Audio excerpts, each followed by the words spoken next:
A word to the wise. We are an explicit podcast tackling content with adult themes as well as entering spoiler territory if you aren't caught up with us yet. That would be through chapter 41 of Jade City, the first installment of the Greenbone Saga by Fonda Lee.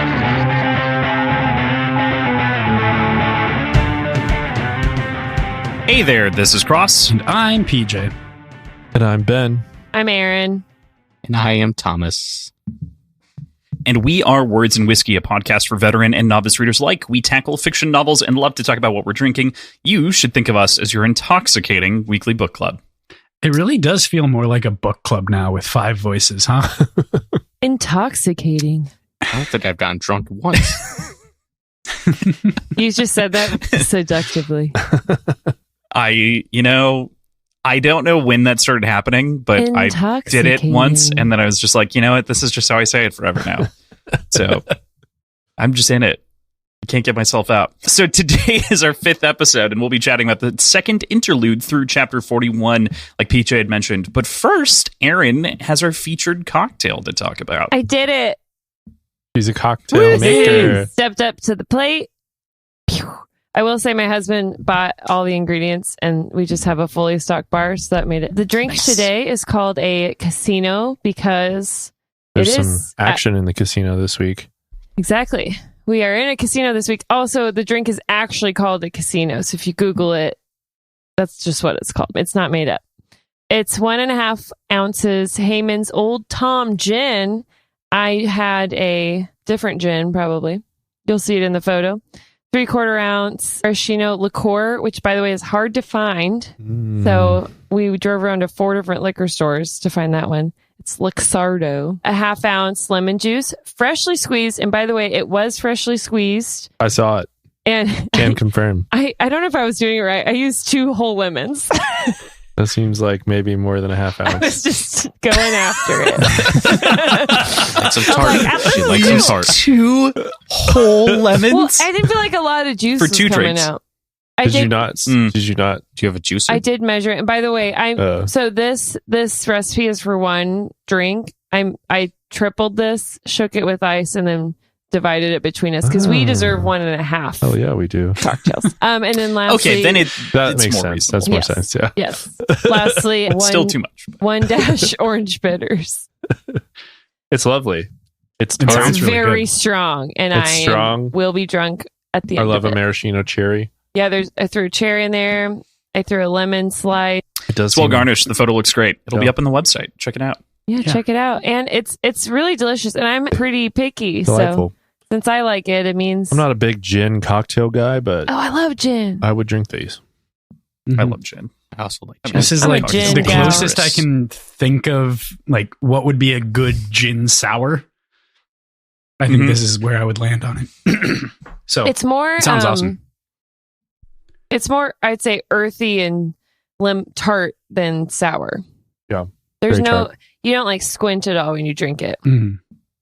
Yeah, the Luxardo is really going to bring a lot of herb and like sweetness to it. It's Or a little herby. bit of herb and sweetness. Yeah, Herby. herby. So as far as lemons and limes go, my like rule of thumb is a lemon is like 2 ounces of lemon juice and a lime is like 1 ounce of lime juice. And like there's a lot of variability to it, and it depends on how you're squeezing it and all that. But Depends I can on how imagine juicy it's she is. very lemony. I like them juicy. Yeah, But but that sounds. But in super, all super honesty, good. if you're saying it's not like lip puckering or making your face pucker up, then it's got to be close to the right amount. Like there are I probably think smaller it's- lemons or what have you. I did a great fucking job, and I did measure the lemon sounds juice. like it. I was Okay. I was just This tastes trying very, to sound fun. It tastes very similar to when John made them previously. Yes. We're all here And ribbing you for it. In Ben in my life, my husband makes us cocktails. So that's why I was so proud of myself, because I actually did it and I never make the drinks. So Ben has Nice. to say he likes it. I'm also proud of you. So we're proud. all proud of you. Thank you. All right, let's do the quick rundown. Ben, obviously you're having the same thing. PJ, what are you having? I am having absinthe and water. Oh my God. Ew. Aggressive. So I have a bottle of whiskey on the way. I've ordered whiskey. It will be delivered. I got in on... like from your girlfriend or from you actually ordered it? No, I actually ordered it. So if you ever see the Whiskey Tribe videos on YouTube, they have a distillery out of Austin, Texas, and they do releases of their whiskeys every once in a while. And I got a bottle of that's getting delivered soon, hopefully. So nice. Absinthe and water. But yeah, does that just taste like absinthe black and ice water. licorice? Yeah, I mean, there's more to it than that, but that's a dominating flavor. Yeah, is anise. What? I also stopped at the market, the corner market on my way home from the gym, and picked up Ecliptic Brewing's Phaser Hazy IPA. So nice. I will be sipping on that as well. Oh yeah, we will be following up with a juicy IPA from City Barrel Brewing. Represent local. Ooh. Drink local, KC. We do drink a lot of local here on the show. No free ads, so that's always fun. TM. No, the locals tend to get ads. It's the big names I'm opposed to. You know, that makes sense. Listen. All right, brewery, Thomas, what are you having? I have a drink. It is bourbon based, but it's delicious. That's all you got to know. Cool. Mystery, a mystery. Keeping that one tight to the vest. I have to come up with featured cocktails for the next 2 books, so I'm saving the good cocktails I make for that. So this is a tease. Right. This is a tease. By the way, we could make another one because since that video, I guess, not a meme, went viral with the House of Dragon ladies, I've nonstop been drinking Negronis. That's just all I've been drinking. And every time I drink it, I go, can I have a Negroni? Spagliato. And I don't drink it Spagliato with Prosecco because I actually fucking hate champagne. So I just drink a straight up Negroni. Spagliato. I also love Negronis, so I totally feel you there. Thank you. I didn't know I loved it until I saw that video, and then I was like, I'm going to try that because I am on the trends, and I am not ashamed to learn new things based on TikTok. You may also love a Manhattan if you haven't had one. Really? It's pretty similar. Who knows what I like? No, I can't really, but yeah, cool. All right. I'm having a Sticky Crystals from Sycamore Brewing Company, which is a North Carolina brewing company. Why is it sticky? So, all their beers are named after crystals. So all the IPAs are named something crystal. And so it's a hazy IPA. So I think that's why they named it Sticky Crystals. But they've got like double crystals. They've got mountain crystals. They've got like all these different things. But this one's the Sticky Crystals. So awesome. Yeah. I like crystals. Pretty good. Nothing crazy. Tastes good. All right. So, before we talk about the chapters, PJ, Ben, and Aaron, how'd you feel about this week's reading? You goddamn bastards. I feel right and also bad about it. Why do you keep making me read sad books? I don't want to read sad books. I want to read happy books where all the good boys and good girls and good people live out their lives the way that God intended, not getting cut down early by the bad boys and bad girls and bad people. Then read C.S. Lewis. I do love the Chronicles of Narnia. I will say. Me too. Some of them. The Chrono. That tracks for you. Narnia. In all seriousness, it's really... I feel like it shifted a little bit, but it feels like it got set into a groove and it's like really starting to take off. I was like super, disappointed. I wasn't even like upset. I was just like, that was disappointing. But then by the end of it, I don't know. I feel like the other people are in a better place for me, especially Shay. Like everyone's kind of in a good place because of Lon's death, but he just went out with such a whimper. There was no like last hurrah. I don't know. It was so disappointing. Yeah. I'll cash in my Ned Stark ticket now. When you said that, I was like, here we go. I feel like this is another sort of artifact of the way that we set up our show, because for most people, they would have just read right through this, and it wouldn't have been a big dramatic cliffhanger into a disappointing death. No, he actually is dead sort of situation. Like, we saw that often in Red Rising, the way that Crossland sets up the sections. Just naturally, it makes sense to end on big cliffhangers like that. What? But Thomas, I what's do up? remember it when I read it for the first time. I was so fucking confused because you're like, okay, no way did fucking Barrow and the other guy, Cheeky, kill the Cheeky's Pillar dead. of No Peak, and then you're like, okay, so he just passed out. No big deal. We're good. And then you're like, the one who returned, the other one who returned, and then you're like, what the fuck? What? Yeah, Cross, what did I text you? Oh God, something aggressive. What the fuck? Hey, I deserve these aggressive texts. Ben is gonna. too. You type wow, and I went yeah, and you went what the fuck? Ben is gonna be so sad. See, I do care about you. It's funny. I remember where I was when I was texting you, because it was just like, you remember where you happening? were when Lon died. Man, I remember where I was when Lon died. I think I texted Cross the There. same thing pretty In that much. chair. Wow. Ben is going to be so sad. Yeah. Ben is sad. Man, you latched onto Lon way too quickly. Well, he was my favorite character. I'm sorry. My bad. So did I. I mean, originally, when I first read it, Lon was absolutely the character that I gravitated towards. Older brother, I totally empathized. I was like, this is my guy. This is the perfect older brother character that I just totally latch into. And faults and all. And then he died, and I was like, what am I going to do now? But in terms of how I feel like now, I don't feel too bad. Not to be heartless, but I feel like it gives the other characters a chance to fill in, because Lon was taking up so much space in a good way.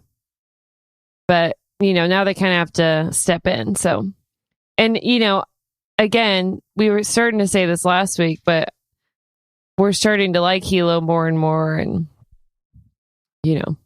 I like Shay with her jade on. So there, if you think about the classic hero's journey, one of the big things is when you get pushed out of the village, right? Finally, and you leave on the quest. And for me, the main character of the story is the clan in a big way, and all of those components. And Lon dying is the shoving out of the nest to make room for change, so the story can really progress, which I think is what we see this week. Yeah, especially I think it's the second to last chapter of this week when Shay's explaining the broader implications to Hilo.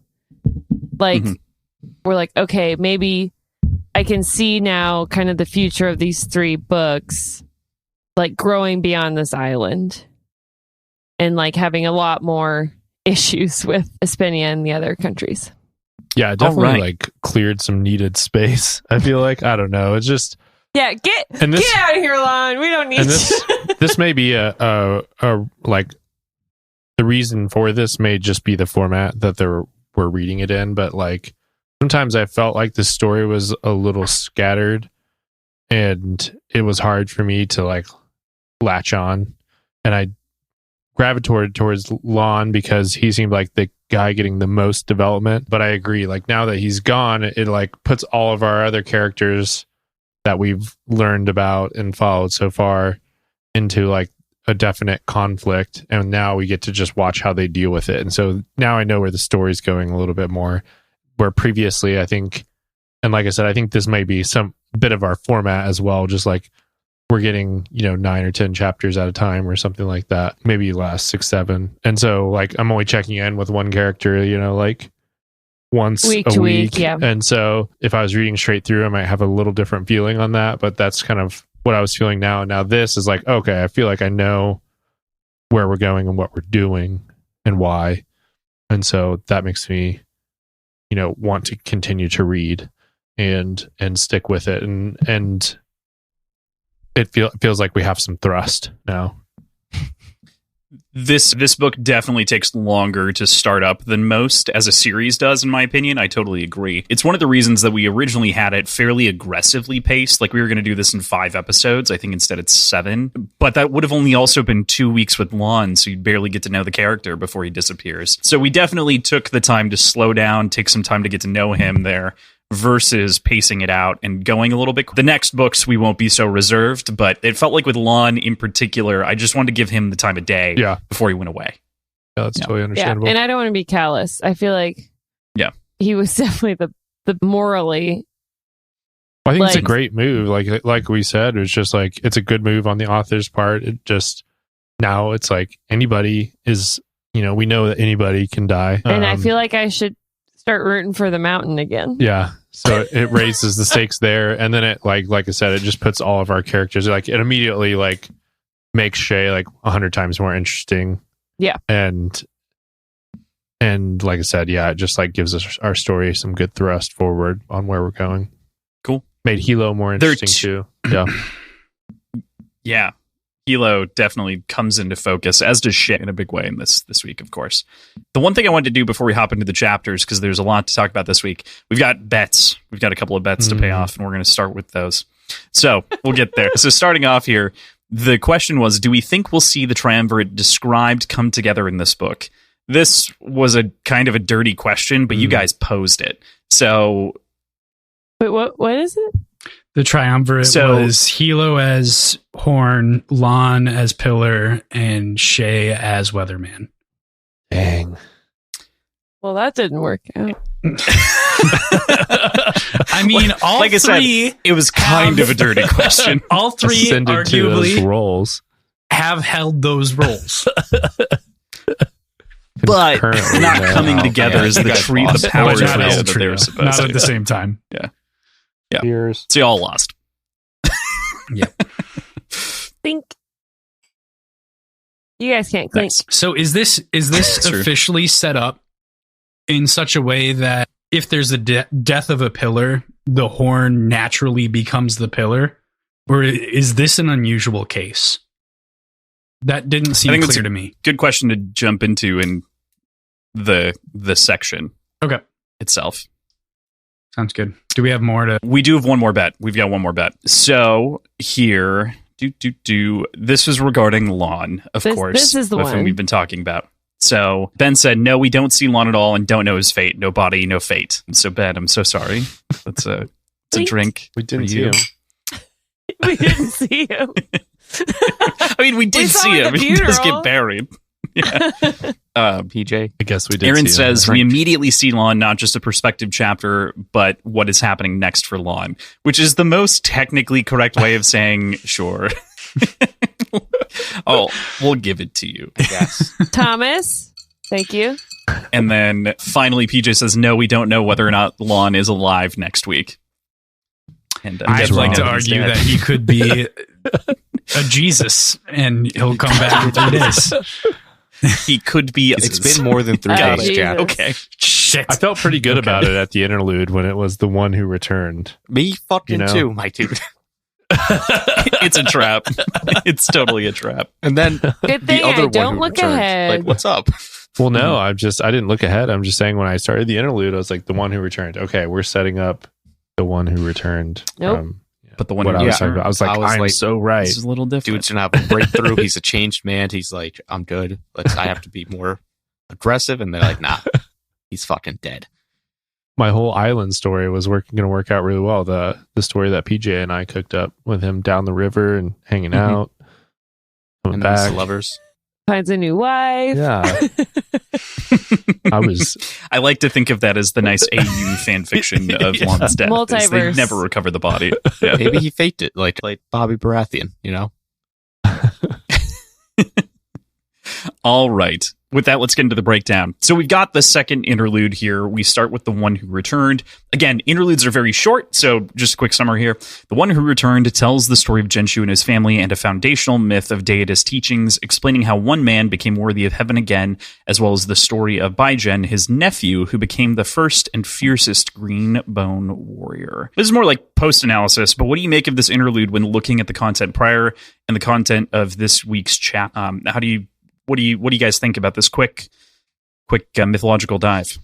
I mean, that these interludes are always sort of outside of the story mythos and like religious sort of beliefs, and they seem to a certain extent fairly like directly related to the story at hand. So I don't have a lot of takeaway other than like this gives a lot of context to how they're reacting.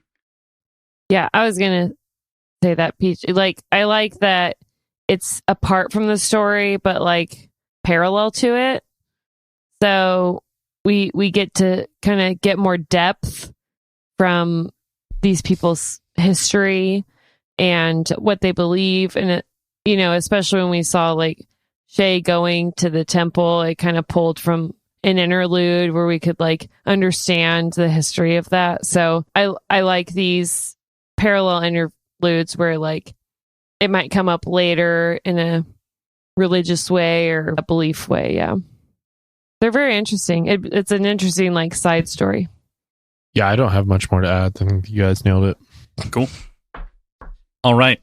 It is just a quick page. Like they're so breezy too. I think that's the other thing that I really appreciate about the interludes is like it's mythology. It's condensed down in a really approachable way, and it reads like a oral story, like an oral tradition style storytelling, which is just awesome. And then I feel like we'll see the like little seeds that are planted in those pop up later on in chapters. Just adds to the kind of the world building aspect. Mm-hmm. And it's also building. During Lan's duel, he says, "Old Uncle Genshu, judge me the greener if it's true." Or I'm paraphrasing, but it's very close. And then we get kind of the origin of that. Yeah. It's one of the many phrases and where they come from, and we're starting to see some of those origin points too as to how the culture built itself. So cool. All right. Cool. Chapter 32. The Other One Who Returned. Shay is awakened pre-dawn by a call from Hilo with news of Lan's death. After putting her jade back on, she returns to the Tall Estate to find Hilo and his fists preparing for battle. I was like, fuck yeah, Shay, let's do this. It really, and I hate to keep, you know, I'm so base. I'm such a basic bitch. But like, I really feel the like inertia and like adrenaline, that the same feeling that I felt when, don't fucking laugh at me, when Mulan in the cartoon Mulan is with the like suspenseful music, sneaking in the night and putting on her dad's armor, and she's like slashing the sword, and it's like fuck yeah, like yes, do it. Yeah. And then she does it, and you're just like empowered, you know. And I felt that feeling when she put her jade back on. I get that. Yeah. It was nice to see her flip the switch and be like, let's go. Yeah, chop your hair, pretend to be a man, join the army. Words to live by. I was expecting more of an emotional response to the actual act. It's such a physically and like emotionally and mentally demanding process of like putting on jade that I guess it kind of makes sense that gets overshadowed by it. But I really expected more of a hesitation, more of some sort of inner monologue when she was like handling the jade from the lockbox. But overall, like I'm happy to see her green again, I guess. I was kind of thinking that the reason we didn't get a lot of that is just because it's a reflection of just like how dead she's feeling inside from the news of Lan's death. Like there's not a lot of emotion going on in this situation for her just because she's like not engaging with it. She can't. I mean, like losing a family member like Fonda that. does bring up like the, you know, her change in perception and feeling and sure, yeah. Like it does impact her, but yeah. Mm-hmm. But that's that's her taking notice of the feeling of Jade. It's not her reflecting on what it means to now put Jade back on. Like it's talking about the actual physical sensation. It's not the emotional response. The meaning. Of I see. I need to do this. But I think that's implied, like, because she's doing it. She's just like, okay. I think you just, when you're in her choice was taken from her. Yeah, when you're in that, you're kind of in like a trance from the grief, honestly. Like, it just, there's nothing that you can do. You don't really react emotionally, but you're so filled with that grief that, it floods you, and you have like less emotion at that point, just because it's the only thing that you can feel. Right, like a numbness. Yeah. And we get in a chapter after I felt that is incredibly real. That's it. And we kind of get the emotional reaction after the fact, where she goes through, right, not thinking through like, what does this mean for me to put the Jade back on, but the exchange of, she wanted a clear sign from the gods and now she got it. So I took that as, in the moment, she didn't, like, she just automatically intuited that, and then the thinking came later. Mm-hmm. Yeah, it's almost like the thing came the next day after even the next chapter. After she killed a bunch of people. It's like, oh, fuck, what's like, that really escalated quickly. It's like, that fucking scene in Anchorman where everybody's having a beer afterwards. Yeah, with the chain. It really got out of hand. The chain yard fight. Got out of hand. I want to watch that now. It's a great one. But there's a lot of interesting like subtleties in this chapter too, in addition to like the louder parts of it. And so one thing that really stood out to me is when she gets picked up by Mate Ken, she gets in the back seat and he drives her to the bank, and the bank manager calls her missed call. And then she gets in, sits in the front seat on the way back, and Mate Ken calls her call Jen. Mm-hmm.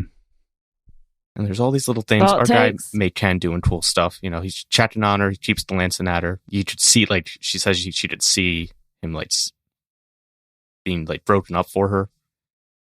It's just like, and I'm sure her aura was weird as fuck. Yeah, when she put it back on. Coming back on Jade. Yeah. Coming back on Jade in, like, the pit of despair. Mm-hmm. Do you think it was weird, or do you think it was familiar? Because he was her classmate too, right? Or within a year, a schoolmate. Yeah, I'm sure it's like it's not about whether or not that part of it's that emotionality through the Jade sensation is what they're talking about. Yeah, that's the weird part. And like when anyone's loved one dies, there's like, with or without Jade, I'm sure they're walking on eggshells around her, like, Yeah. Yeah, it started with him telling her, I'm supposed to take you home. And she's like, I've got to go to the bank. Hilo will understand. And then she gets back in the car and he's like, oh, do you want to go home? Yeah. Like, oh shit. And she's like decked out in Jade, and she's a call, and she was like top of her class. Yeah. So like she goes from like Jadeless woman to like, oh fuck, you could fuck me up. Yeah. Do you think at this point he knows she like legitimately and like on paper outranks him? Oh yeah. Yeah. As a call, for sure. Well, as a call, but she didn't before she went into the bank. Right. Because she was a call, she was faux royalty, but like she had no actual standing within the clan anymore. But after putting on her Jade, she hasn't officially joined yet. Like, it's this weird in between. But I wonder if like he knew she would be taking up a significant, like, important role within the clan. I'm curious. Like, this isn't, I feel like I'm making these comments and they're coming off as like accusatory or like aggressive or whatever. I'm genuinely curious PJ? about like how this Jade interacts with people and like. No, I think just like Mulan. Just kidding. I'm just kidding. No, I think Shay putting on her Jade is like a little bit like, oh fuck, okay. Like she's showing back up. Like I think she does like walk back into the taxi and she's now, second in command. And a lot has to do with like him deferring to Hilo on that as well. Like his deference to Hilo. He knows like in that situation, Shay's got her Jade back. She's coming back to the house. Like he knows like he's not going to be standing up to her in any kind of a way. All these fools know, including Hilo, know that Jade or not, Shay has more of a handle on what's going on than the rest of them in terms of like politics and relations. He seems to be their only smart strategist at this point. Yeah. At this point. I mean, like they and you see it throughout the rest of these chapters. Like everyone knows they need her, especially Hilo. The way he like doesn't fight back in the latter chapters of this week. Mm-hmm. Yeah. It's a lot. And there's a lot here. This was something that you guys have been talking about since like week 1. When's she going to do it? When's she going to do it? And it takes this like the shove. Yeah, you knew she was going to do it, but it does take this shove to finally make it feel like this is the right time to do it.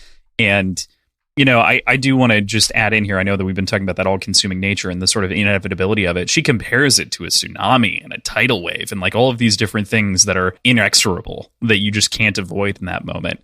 And I love that as a concept of like she is pushed, and this was what I think it's in the next chapter. So maybe I shouldn't say this, or the chapter after. But like she's pushed by the gods. This was what she asked for, and she didn't like what she got.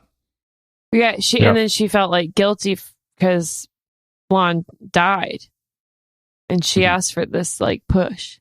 I know it's crazy how all these people think it's their fault that Lon died, especially Aiden. Andon. Jesus, who's Aiden? Great question. Aiden Brody? Just kidding. It's Adrian. And taking on all this guilt. It's kind of interesting that Hilo doesn't seem to take personal responsibility as much as Andon and Shay do. But anyways, It's all Lon's fault for fucking eating up that shine. OD indeed. All right. There's a lot of vices. There are a lot of vices of Lon's that collided and would have kept him safe had he not participated. Like being at the Lilac Divine in general. Or like telling, one or two fists that you're going. And they can hang out with you. Yep. And kill Cheeky and fucking Barrow for you. Being smart about illicit drug use, even. Yeah. Like Moot is a better drug user than Lon is. Isn't that crazy to think about? Look for that's tough. Yeah. He never needed to learn. He's a sweet boy. He doesn't know anything about drugs. He's just a sweet boy. He was like, "Oh, I should have taken a half dose." Guess I'll die. I feel like I'm dying. I'll just need a bath. I'll be good. I do want to say, and he goes out so quietly in the water. Can we go back to like? I do. He deserved a better death than that. I mean, he died with a whisper. It was tough. It was very long. Very long of him. Yeah. To sneak out the back door. To just die quietly. Man, I wish he died like fucking killing all these. That's what I wanted for him. Idiots. But the Irish goodbye of Greenbone deaths. Yeah. Do you think he was built for that kind of death? I am very sad to see Lon go, and he was a sweet, sweet boy. He was a sweet boy. That's all we're going to say. That's all we have to say about him. Yeah. I think we'll be able to say more about it at the funeral too, because there's a lot there, to unpack in the emotions. So we're not quite done with our sweet boy yet. I forgot what they say. May the gods be ever in his favor. May the gods shine upon him. What do they say? I think it's may the gods shine upon you. May the gods not forget you. There's like a saying. There's also there's so many good things. We'll talk about it when we get there. All right. So chapter 33, Down from the Forest. We start in the perspective of Gaunt Ash preparing for a conflict with Hilo before we move back to Shay, planning a ruse and claiming part of the Mountain Clan's historic territory, their betting houses. Shay, eyes set ablaze with revenge on the mind, captures the Kong lady while the double-double burns in the background. The chapter ends with a declaration of open war between the clans. So, one of the things that I really adore about Fonda Lee's writing, we've called her a masterclass of like world building in very casual ways. The down from the forest term, the ground has been laid before, but its use here is just so wonderful. And it's just this wrapping in of world history, right? So on the day that we're recording this, it's the Ides of March. And it'd be like casually talking about the Ides of March all the time and then just bringing it up and being like, this is the real thing from history that's actually happening right now and the parallel. And it's just so effortless that I love it. That was very well done. Yeah, I don't have a lot to add to that. That's great. Good writing. Yeah. Well, I love Shay just like, she's like, all right, I'm in charge of all the outsmarting everybody. Because she knows Hilo so well. She's like, God, I love a good scheme. Yeah. But she's like, okay, this is what Hilo's going to do. That's exactly what Gaunt Ash is going to expect. So why don't we do this instead? And then Hilo listens to her, to his credit, even though she's like not been experienced, you know? Yeah. She hasn't been around this in a long time. And so it's just a return to form. And he's like all for it and in the same boat of rage. And he was willing to dive in head first and just do the expected thing. He'd even gone so far as to go through the ritual of cutting his tongue, expecting not to make it back. Yeah, I don't like that interesting ritual. in and of itself. I wanted to bring that up. Like, how do we think they do it? Is it like a slice to the top of the tongue? Is it more like a stabbing pinprick of the tongue with a knife? Like, what's up? Because he's talking. He's giving cool speeches after this. His tongue can't be sliced too badly. Mm-hmm. It seems like a light slice. A light slice. Like a vertical or like a vertical slice. Like long. Down the tongue? Yeah. Me too. Mm-hmm. But a light slice. Like they lick the blade almost? Mm-hmm. Yeah. Enough to draw blood. Okay. We do get later the spitting on the blade for luck. Mm-hmm. And you know your tongue heals faster than like normal skin. So. Yeah, it's got Wolverine blood in it. It does. That's a fact. Not the X-Man though, like the Beast. No, just the Beast. Just the animal. The little tiny Wolverine. Little known fact about human anatomy. Every human at birth has to have a vial of Wolverine blood injected into its tongue. Just in case. Before it can become human. Be let free into the world. Yeah. That's why your taste buds change over time. It's as the blood diminishes. Mm-hmm. In this, though, we do get the actual war itself. So we see them showing up to Crown Street, I want to say it is, where they go ahead, or the south part of the armpit. Patriot Street. And they go for these 3 different betting houses, the Palace of Fortune, the Double-Double, the Kong Lady, and go Great in, names, by the way. And yes, kill everyone.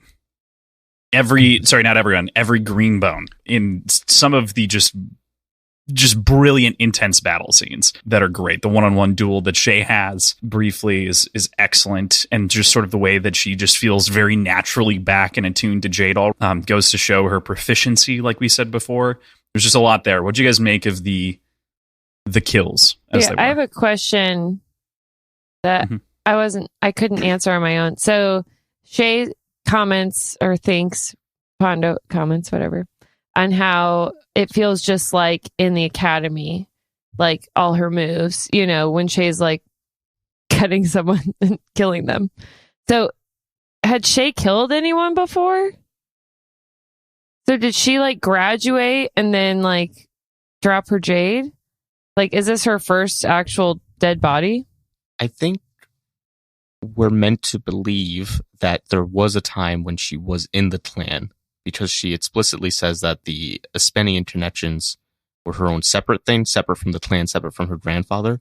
So I think upon graduating, Hilo and Shay begin not, in air quotes, at the ground level. She's in the clan until she finds out about Doru, basically. And that's when she like pieces out effectively shortly thereafter. But so she is a graduate. She's clearly acquired some jade.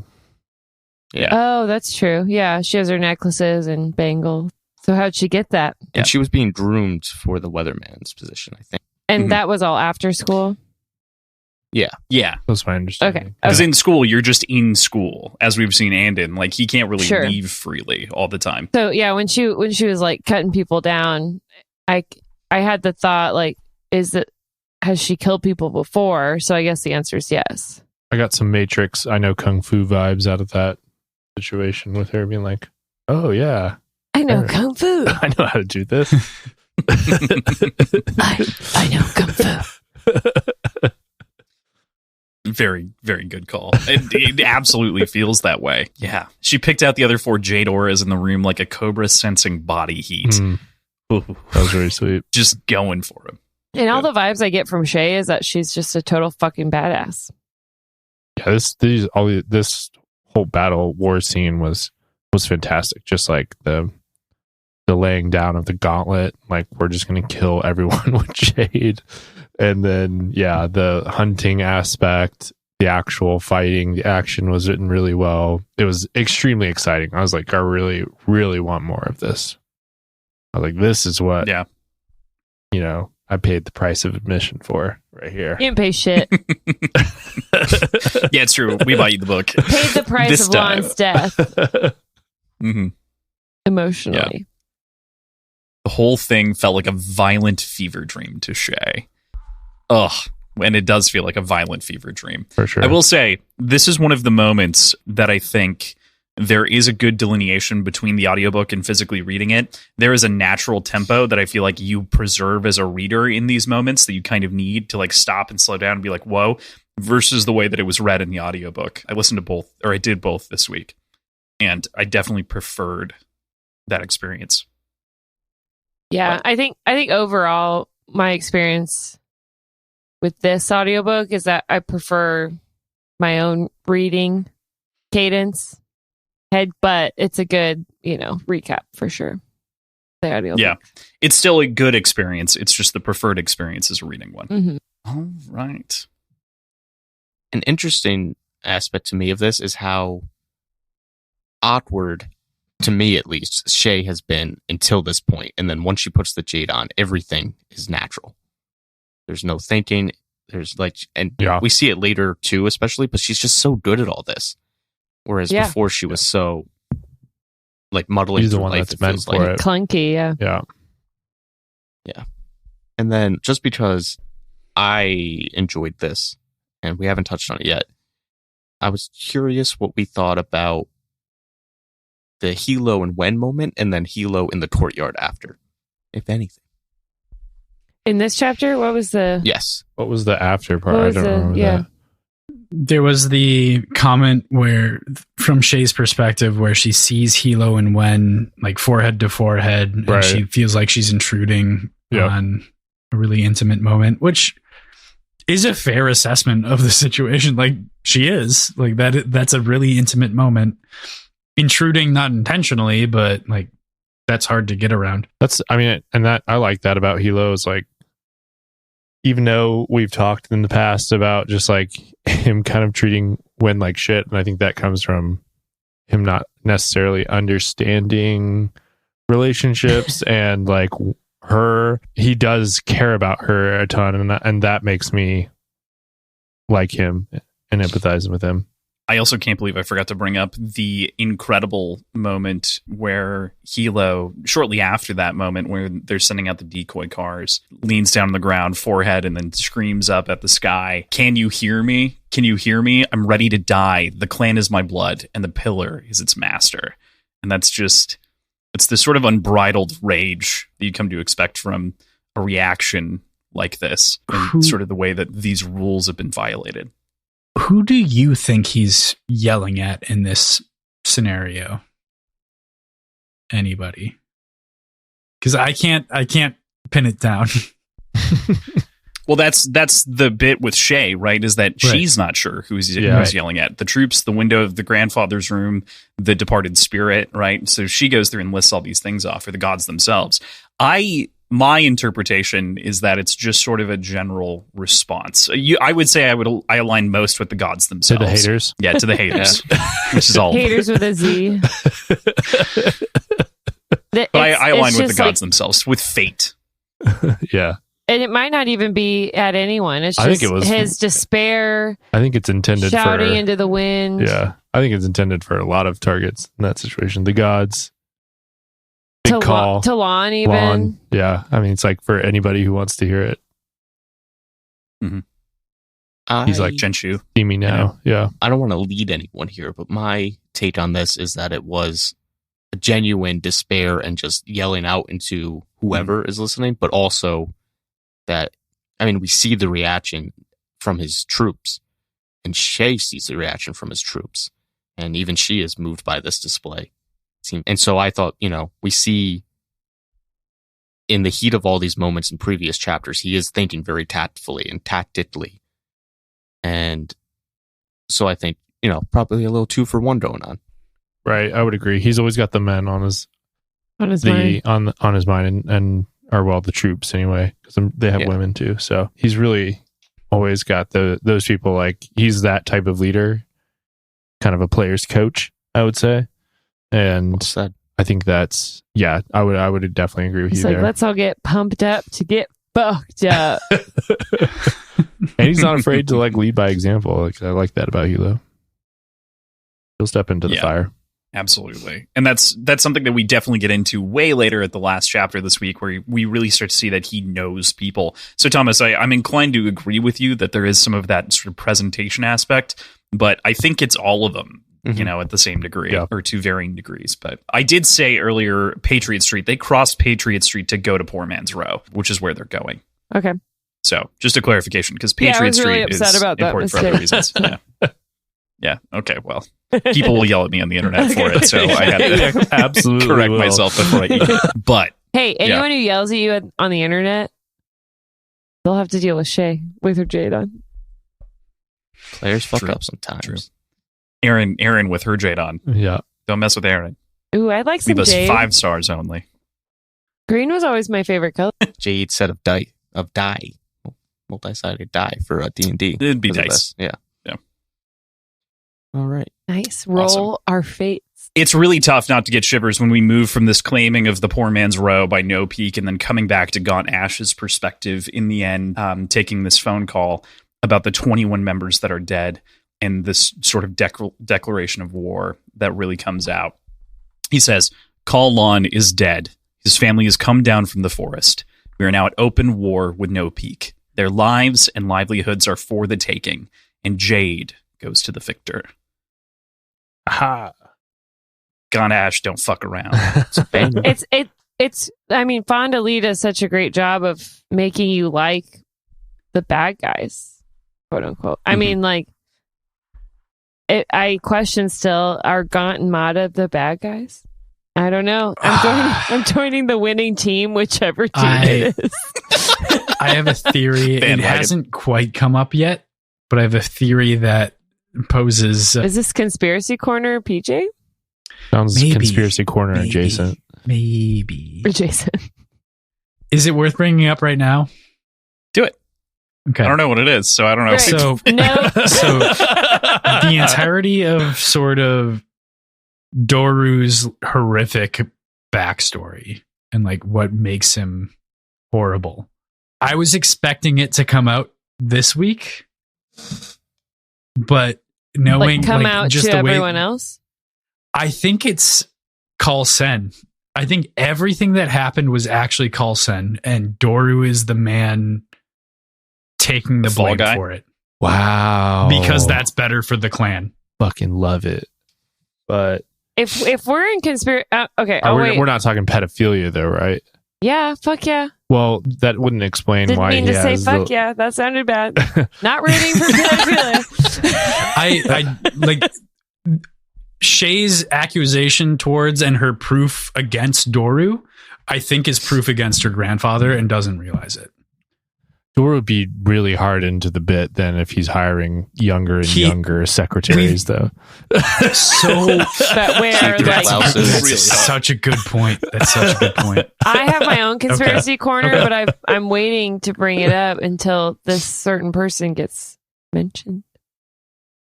Okay. We'll get there. Yeah. We'll get there. I like where your head's at, though, PJ. That's an interesting one. Like I was really expecting some conversation to happen, and it didn't. And like it's just digging me into or pushing me into a corner of like Doru is hiding something, not buckling under this. Doru's hiding 40 things. Yeah, you know, Doru's, like that's fair. Everyone's hiding things. Cool. I think we're good with 33. Okay. Alrighty. Chapter 34. You Owe the Dead. Shay awakens from the bloodletting of the previous evening, battered in body and mind. And Jade. After getting brought up to speed by Hilo, she realizes that he is now the Pillar of No Peak. And though she despairs for the future of their clan, she agrees ultimately to become his weatherman. Finally, right? It had to happen. She's the only smart person in No Peak. Yeah. We see two smart people later. Well, I mean, with like actual with Jade and power, legacy, and the ability to take over. I'll give you legacy. I mean, yeah, she's the only smart person that can make a difference. Yes. Right. And Hilo legitimizes her and she legitimizes him, but without each other, they're illegitimate. So like they have to have both. Mm-hmm. I agree. Both calls to equal one Lon. Just kind of crazy considering they together feel like they're more than Lon. Well, we saw Lon fraying, but like in terms of what like the Lantern Men saw, strength, they saw strength and I guess there was some questioning. But with Hilo, he's hothead, and then no one knows Shay. Everybody's got a clear impression of Hilo. Yeah, so they kind of legitimize each other. Well, they have to. Yeah, they need like Hilo needs her, and she has to be there for Hilo, or else he's fucked. So it's like it's a lot of necessity. What's she gonna do? Be like, bye. Yeah. Good luck. And as much as I wanted Shay to put on her Jade, it is like a very shitty way to be forced into the role, But like we said at the very beginning, it really opens a storyline for both these characters that's way more interesting than where they were headed before Lon passed. Yeah, I totally agree. It's just this chapter is so good. Yeah. There's an interesting tidbit in that we learn Jade abilities can be sore, which I thought was notable. Oh, my fucking Jade hurts, man. That was interesting. Need some ibuprofen. It's like an external muscle system. Mm-hmm. Yeah, it's like you cool work out for the first time and after a really long time of not working out. Yeah, right, PJ? You feel that? Nope. Don't know what you're talking about at all. Not till tomorrow, then you won't be able to walk. So it makes Jade feel like a living exoskeleton to a certain degree, and like makes the adding of more Jade make sense as like it's an additional resource. It's stronger, but it's also dangerous and intrusive. I'm still trying to figure it out and like how it makes sense in my mind, the best way to describe it, but it's cool to see that sort of living embodiment of it. It also makes sense like how Shay is able to just put it back on and it feels like riding a bike because like it hasn't deteriorated. It isn't her muscles. It isn't a symbiosis that she's neglected. It just is itself and is able to jump in to whatever, as long as her body can handle the tidal wave that she talked about. Mm-hmm. And like body and mind. Yeah. Exactly. Speaking about the Jade abilities, I do really enjoy the sort of depiction of Perception, and I think we get a really good description here. Perception told her she was not the only one awake. Now that she could once again sense Jade auras as automatically as she discerned color, it seems unthinkable that she would never again feel the cool, heavy texture of Lan's presence. Yet there it was, a truth more immutable and unforgiving than the gravity on a falling body. That kind of adds despair too, because she's realizing too late that the last time she had Jade on and Lan was alive was years ago. Also, as a reader, I was like, okay, Lan is definitely dead. Yeah, PJ, he's not Jesus, as you said. No resurrection for Lan. All right, there's that delicious texture to this whole thing of like it's automatic and it's this extra sense. It's sight in its own way, which I thought was a great extra layer. It's an additional sense entirely, a sixth sense if you want to call it that. That's it. That's all I want to bring up with that. The sixth sense is love. Is it? I thought it was seeing dead people personally. I see dead people. Like Lan, who's dead. Who's dead?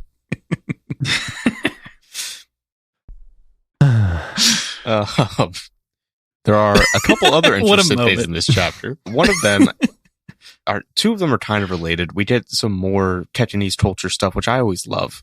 And when Shay asked if Doru's dead, and Hilo says he wanted to taint Lan's funeral with the bad luck.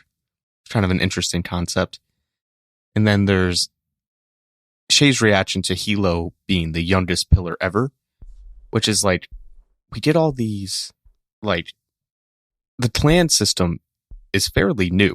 It's since the end of the Many Nations War, which ended 40, 50 years ago, right? So it's like, there's not that much time. There's been 2 pillars of Nopeat. There's been 2 pillars of the mountain. We don't know about the other clans, but like, there hasn't been a ton of time. It's just like weird to see the reaction to semi-new institutions and treating them like these ancient things, which is, a thing we do just in real life. So it does make sense, but it is just interesting to think about. And what's further complicated about that is like they're new clans individually, but they still are steeped in this really ancient tradition that's shared. Like it's a recent split, but they still are holding on to these really, really ancient ideals. Like it doesn't feel like a new rivalry, because everything that's leading up to it is ancient tradition. It's complicated, and I love it for that reason. Aosho and all the concepts like dueling green bones and all that. Aisho, thank you. Yeah, so like it does speak to, like, obviously in the past, green bones must have been beefing. Mm-hmm. Well, in the past, though, they had the foreigners to worry about, and they had a reason to work together. Mm-hmm. So yeah, I don't know. This interclan warring seems way worse. They need like a foreign body to attack so that they have a reason to team up, which could happen. How could it happen? Benya, other countries that we don't know about. Yucatan or whatever. Yucatan. Jade City 2, return the Shatarians. Shatarians. Did they wipe them out? I can't remember. Yeah, they just off the island. The entire country. Yeah. The Shatarians can come out with drones. Wow. Fucking drones, I bro? mean, maybe aliens come. Maybe from the gods. Maybe the gods beyond the belt. Yeah. I'm just saying, like the main issue here is that the mountain is thirsty for, growth and change, and it's causing all this interfighting. Whereas if we had an outside source of, fighting, then all the green bones could join up again. There's just also a growing number of foreigners' reliance on shine. Well, thanks to the mountain. That can only be really effectively produced and distributed, and they can only be serviced to a certain degree during peacetime. So like a war with these clans is going to create strife with a growing number of Shine reliant individuals outside of the clan. Like it's a house of cards to a certain degree that's going to cause really major rippling effects, I think. Yep. Yeah. We get a lot of details on that House of Cards, I think, in like chapter 40 or 39, the big Shay chapter when she makes it to Ship Street. And I'm so excited to talk about that one, but I'm going to shut up. Okay. It's Thomas's turn. So we already touched on Hilo's decision to make Shay Weatherman, but I guess in a sort of inside baseball sense, I'm curious what we think of the decision to make these chapters following Lon's death so Shay-centric. Why in a baseball sense? Oh, it's just that's like I meant like we're talking like a about craft question. Yes, like yeah, not so much a like from a Fond du Lis perspective. Yes. Why use Shay as the central POV? Yeah, because it's on this face, it's like a very violent set of chapters. You would think, oh, cool, we're about to get Hilo fucking shit up. But she makes the decision to bring Has Hilo had kind of like his own chapters where he's the not too many of them. I mean, so is Shay though. Yeah. Before this, I think you feel the emotional situation a lot more through Shay. I feel like with Hilo, it burned too hot, and we need to be more analytical, understanding the emotion and the grief of the situation, as well as having her perspective of the way that the clan is changing. I think Shay's also making the biggest change here. Like, Hilo to Pillar is a big change, but he isn't putting on all his Jade and, bearing the yoke of responsibility like Shay is. I mean, I guess they both are in different ways, but Shay's just seems like a bigger 180, Like, I don't want any Jade. I don't want to be involved. To now I'm the weatherman.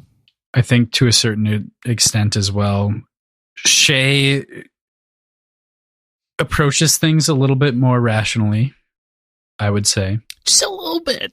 Just a little bit. But it also, from like a dramatic and a reader-centric point of view, this allows us to experience fairly intimately what Hilo is doing as Pillar without being in his head.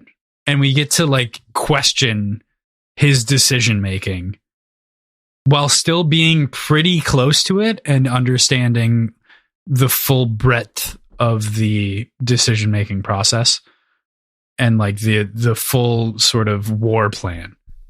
But we still have that enigma that is Hilo as Pillar. Like, I think it was a brilliant way to like get really, really close to the Pillar without being Hilo's point of view. And I think this change of Shay is more interesting than I would agree. Hilo's story. Her reaction's way more interesting than his. Sorry, his Hilo. is expected. But we still love him. I like him more every week now. I do too. Yeah. Hilo's boop, boop, boop. Like Mario. Like we've been saying for weeks, she's been straddling the line and now she's finally, completely tipped over. Mm-hmm. Launched off the seesaw by an event that she couldn't counterweight. I don't know. Catapult. What other metaphor do you want me to mix up here? We can do it. Shot through a t-shirt cannon. Hell yeah. Pushed off the fence like Humpty Dumpty. Mm-hmm. Oh, that's falling. Will she ever get back together? Was it a fence or was it a wall? It was a he wall. had a great fall from a wall. Like a castle moat wall. Pretty sure I just thought we were mixing up metaphors, so yeah, I leaned into it. Oh, my bad. If there are no other comments on this chapter, I'd like to close us out with the last quote, because just banger after banger in this chapter of just awesome quotes, often awesome closing out of chapters. Any objections? Go ahead. Okay. So this comes after Hilo asks her to be weatherman. She's like, oh my God, this will be the end of No Peach. She thinks about her visit to Andon, to the temple, of asking for an unequivocal sign of what to do. And then, if No Peach held any hope of surviving, the pillar needed a weatherman he could trust. Who else in the clan could stand up to Hilo? Who else could moderate him? Could keep him from getting himself killed and taking the clan down with him? Lan's spirit would never be at peace if that happened. It's not true that the dead don't care, Shay thought. You owe the dead. Shay slid slowly from the chair and knelt on the cold kitchen tile. She raised clasped hands to her forehead. The clan is my blood and the pillar is its master. On my honor, my life, and my jade. Now that is a Shivers ending to me. We also see Shivers Shay. Reminds me of... Never mind. The first law? Yeah. What? Sorry. I was like on my like Shivers, honor, my life, and my jade too. And my fucking jade. I was doing the same and thing. Also my jade. Yeah. And Shivers jade. And also with you didn't read the first law. You don't know what we're talking about. I just bought it a couple months ago. It's very good. Whoop whoop. I love that. Those are on the back of each of the books that I have, that quote, in like broken up into segments, and it is. We also see kind of like, in previous chapter she touches on, she never liked Hilo's penchant for the dramatic. But she understood the assignment in this moment. She knew she couldn't be like, yeah, I'll do it. She had to. If she's going to be a greenbone, she has to be a greenbone. And it takes humility to kneel to her brother, who she has, fought against her whole life. So this just shows, again, that Shay is on top of what needs to be done, and she's not putting herself first. She's putting the clan first. This was not her plan. So good for Shay. I'm on Team Shay this week. Big week for her. Big week. Mm-hmm. Big week. Yeah. All right. With that. Oh, go ahead. No, I feel like I feel like Aaron and I specifically gave Shay a lot of shit the last couple weeks. I'm not ashamed to admit that I'm on the shit giving train. It feels like she redeemed herself to a certain degree here. Yes, 100%. Push came to shove and she took a side. So I'm not ashamed to also be a turncoat. As evidenced multiple times in this episode. No. As you I could be in front of the mountain. We'll see in the future what happens. All right. With that, let's get into chapter 35 here. An unexpected reception. We return to Barrow, who is patched up in a clinic before returning to Moot. Moot, aghast at what Barrow has accomplished by killing Call Lon, tells him to skip town before the mountain catches him and provides him a quick exit out of John Loon. Yes. What are your guys' thoughts on this whole reaction of the clinic on Moot? Barrow is fucking getting what he deserves, and I fucking love it. Moot's smarter than he looks. What's he deserve? He doesn't deserve praise and Jade, and he's not getting it. He's getting shoved down a escape tunnel. Yeah, I think this is a pretty savvy move on Moot's part. He's just like, this is bad for me, even though I love the face you made as you said that too. It would be good, but it's bad. Yeah, it's bad. It's real bad. And it's real bad. Barrow was proud of himself and love that as well. Like, he just gets shut down, and I love him getting shut down. I don't want him to ever achieve his dreams at all. Like, you fucked up. You should not have killed Lon. Nobody wanted this, and now you get no reward and no glory and no Jade. It is a really interesting sort of cross section that he's found himself at, though, because logically, like, his argument makes sense. These are two opposing forces. Of course they'd want him to take the leap and take down this guy. He doesn't see the intricacies of there are these like side deals going on. They don't want outright war, and it was just never considered within the realm of possibilities that like Lon would die to this. Like, little attack on the club.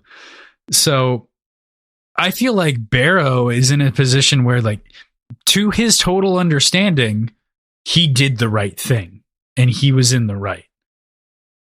But with our understanding of the bigger picture, yeah, he fucked with something way bigger than what he understood. Are you Team Barrow, PJ? I don't think I'm Team Barrow, but I think he's a Barrow apologist. Oh it sounds like you're PJ. I understand where he's coming from, though. Like, I understand his frustrations. He's like, these people would lynch me and is on cloud 9. Just an all-time fuck. Yeah, nobody likes Barrow. I really hated the moments where he's walking. Personally beat the shit out of him. Good. Yeah. He shot at him. Before that. Hilo beat the shit out of him. And he did it. The mage did it. It was no peak. No peak Lon beat the shit out of him. Mercy. Mm-hmm. Lon did give him mercy. Some fucking mercy. And we said from the beginning that was a horrible, horrible mistake. And in again, that case, we're all pro child death. Again, Barrow escapes, and he's probably going to show back up and ruin it for somebody. Who knows who he's mad at now? He's going to go find Gerald from Inspinia and bring him back.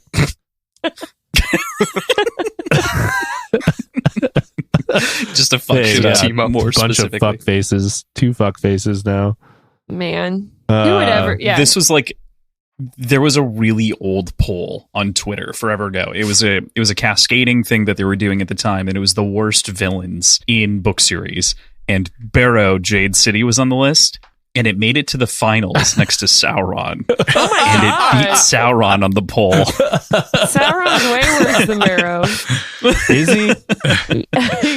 Yeah. I don't know. I think so. But yeah, I think it was Broken Binding that did that. There's something you can respect about Sauron, so though. He's just... Yeah. He's fucking building shit, infrastructure through the roof. Infrastructure.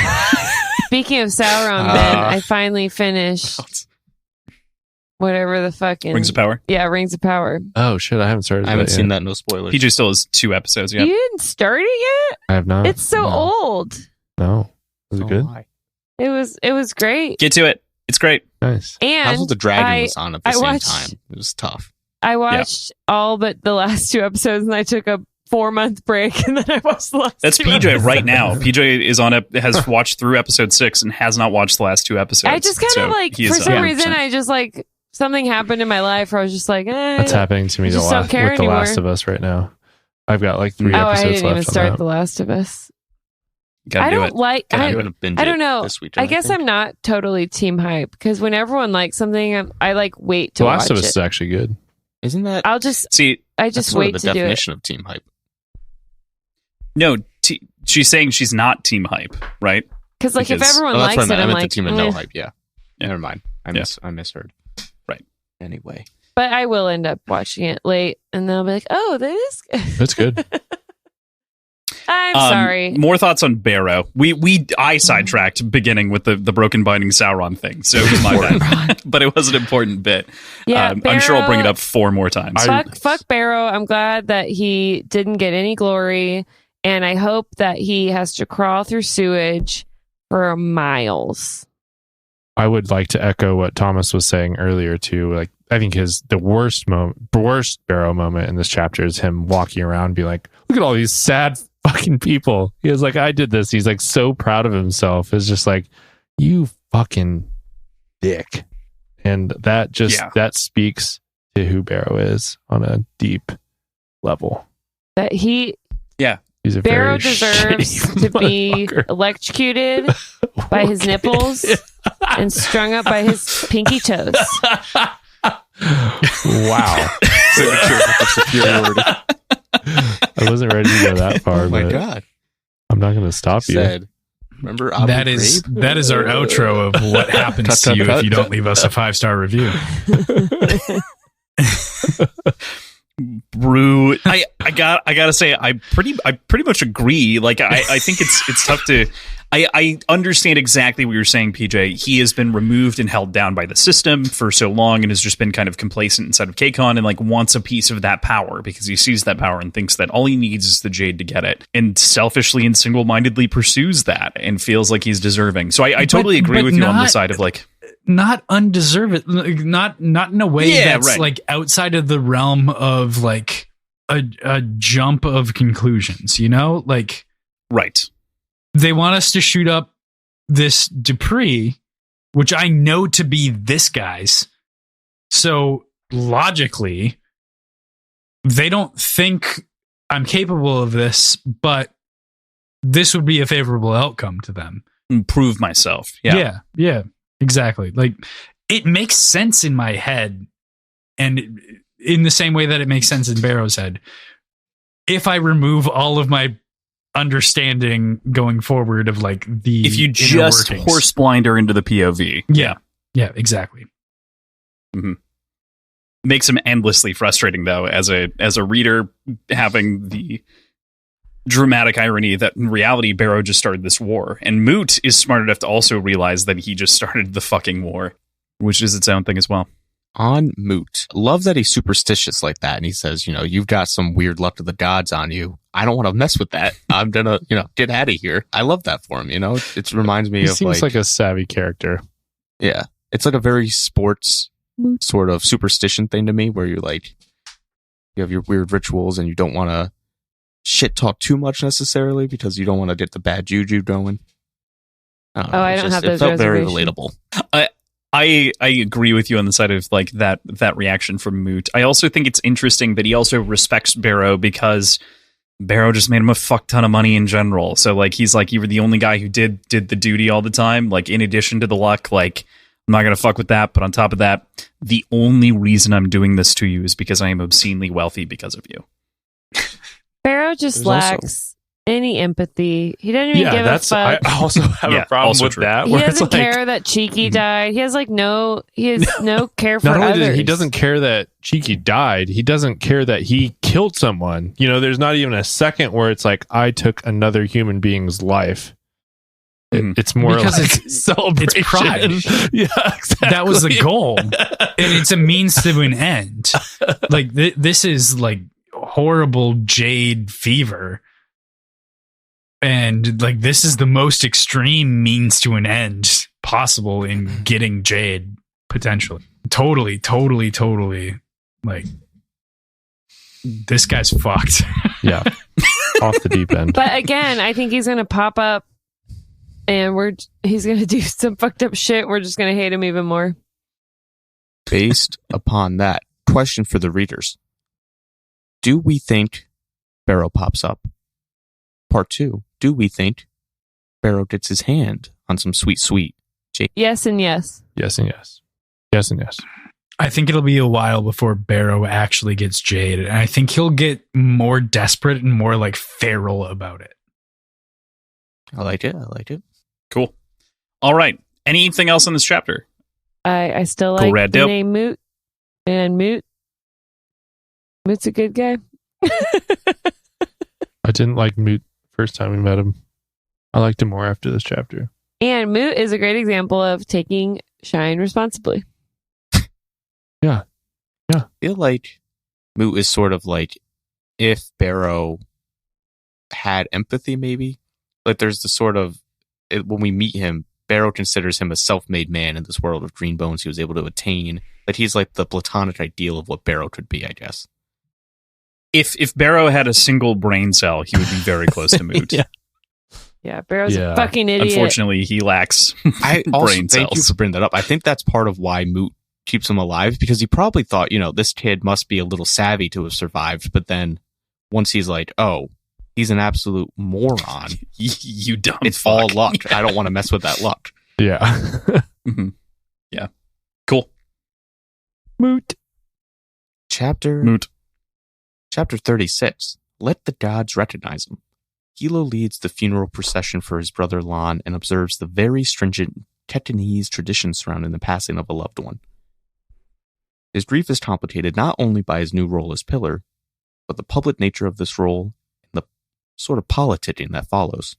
So this was obviously a very rich chapter, a lot of emotions going on, a lot of Cantonese lore going on, and a lot of learning about, maybe not a lot, there's some learning of what Elo's role and position as Pillar is going to be. To start off, I think it means a lot how they know there will be no fighting because it would be such bad luck to interrupt a funeral. So just the respect of the gods and of luck and how much luck means is really showing here during this chapter because, No Peak just fucked up the mountain, but they know there won't be retaliation until after the funeral. There's also the interesting bit where they do this epic bloodletting and they're so angry and violent, but they return the bodies after. So even in the context of open war, a bridge has already been crossed with the death of Lon. They still do observe the sort of ritualistic elements of that. Yeah, I think lots of superstition. This is the last time we see superstition relied upon as a sort of shield from violence. Because after this, we start getting deviations from the Mountain Clan and their interactions with the Lantern Men and the clan held businesses as far as the courtesy goes of the peaceful surrender, leave, specifically with the Twice Lucky. We see that change. And I think that is going to be the catalyst of No Peak no longer trusts traditional understandings of interactions. If that had happened before the funeral, I don't think they would have conducted the funeral in the same way, I guess is what I'm saying. I like that point. PJ, do you think the bending, sturding of traditions, do you think there's a cause for that? What do you think is the reason, I guess?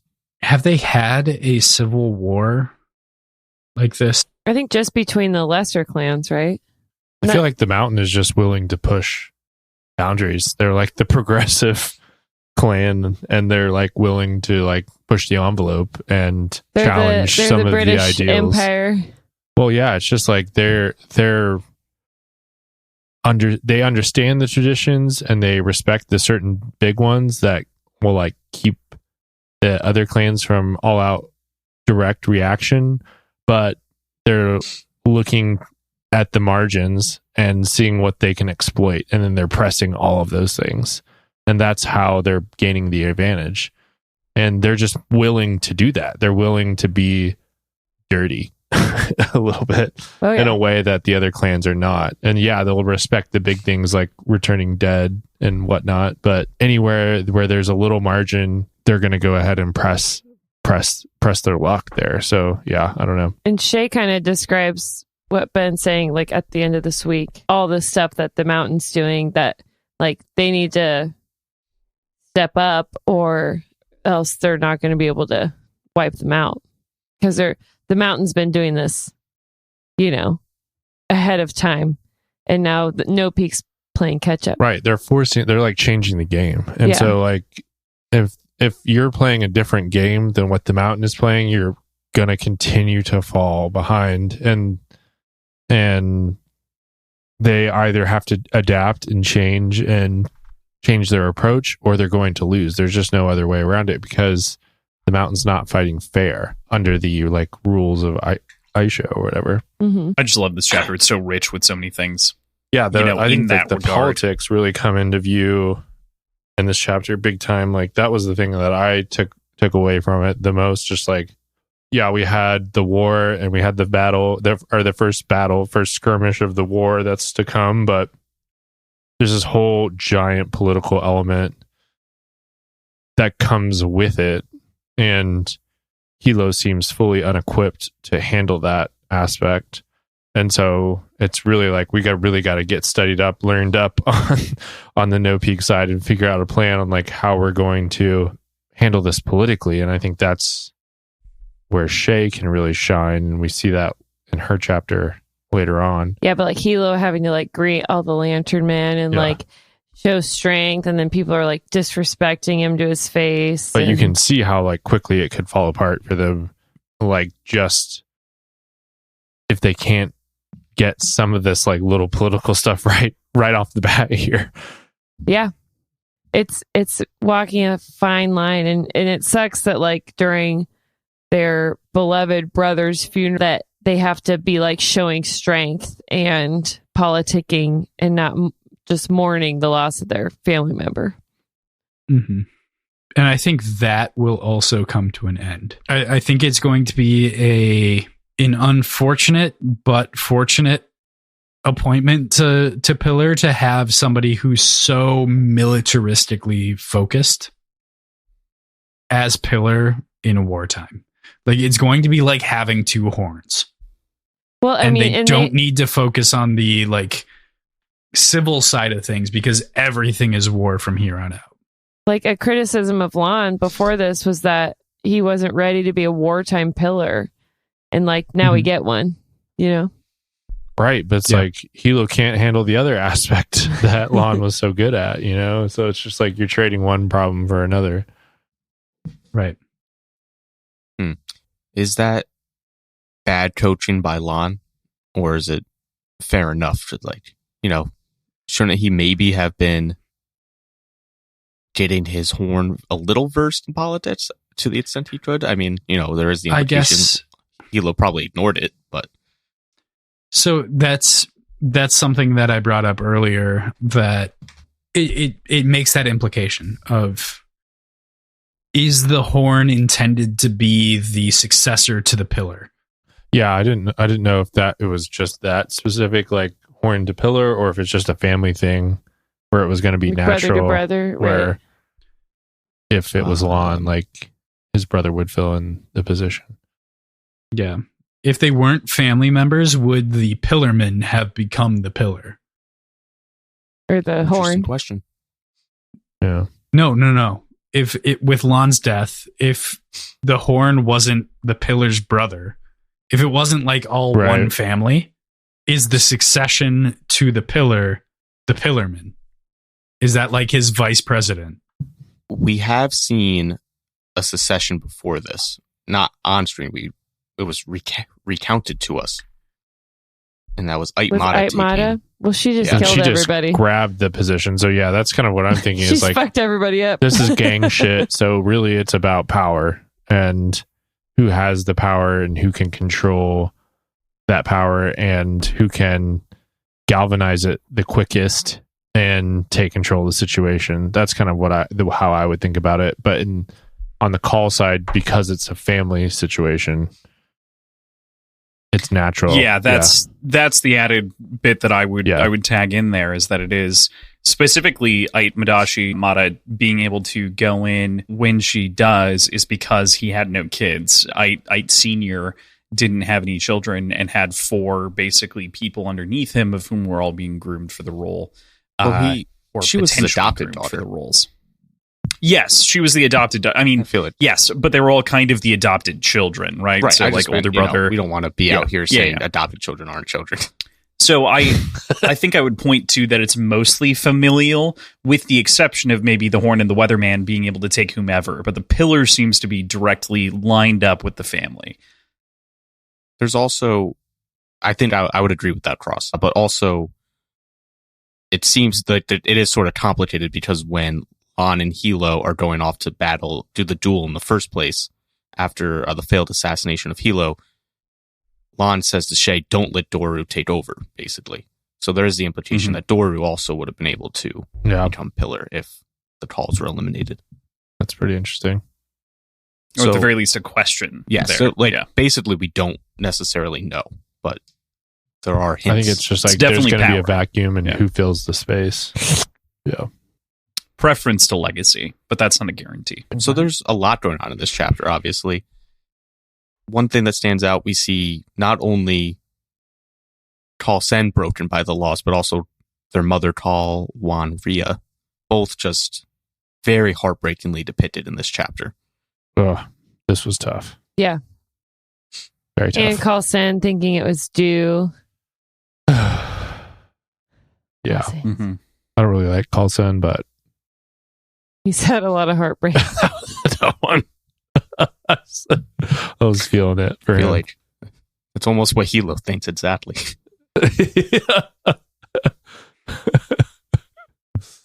I don't like him, but that sucks for that guy. Yeah, exactly.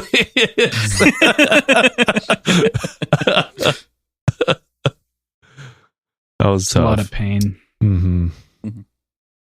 Like, especially putting yourself in his shoes. He doesn't have the facilities to like really understand what's happening. Right, mixed He's in a with the dick when senility of the when he's, situation. like- Yeah. When he's lucid, he's absolutely a dick. But when he's not, it's hard to not feel sympathy for him then. He's a sad old man. He's a sad old man. Sad old asshole Sad. grandpa. Yeah. Every reading of the term. Mm-hmm. He's an old asshole for sure. Definitely got one of those. They definitely need to start Dusty old sneaking asshole. some Jade away from him. I think they do, and They he do, didn't Which even right? thankfully notice. they have, do. yeah. Yeah.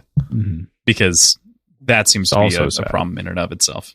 Yeah, you don't want him channeling the caretakers on a whim. Yeah, channeling. We learned about that. That's pretty scary. Brutal. Or also, yeah. I meant to bring this up in the chapter, I think 33, when Shay returns to the tall estate, but poor Tianla, I'd imagine, given the like pseudo royal nature, seems like their mother was detached most of their childhood. She's probably like a surrogate caretaker for these children. And she's just, Lon's dead. Doesn't seem like people are going out of the way to comfort her at all. No. So pour one out for her, I would say. Mm-hmm.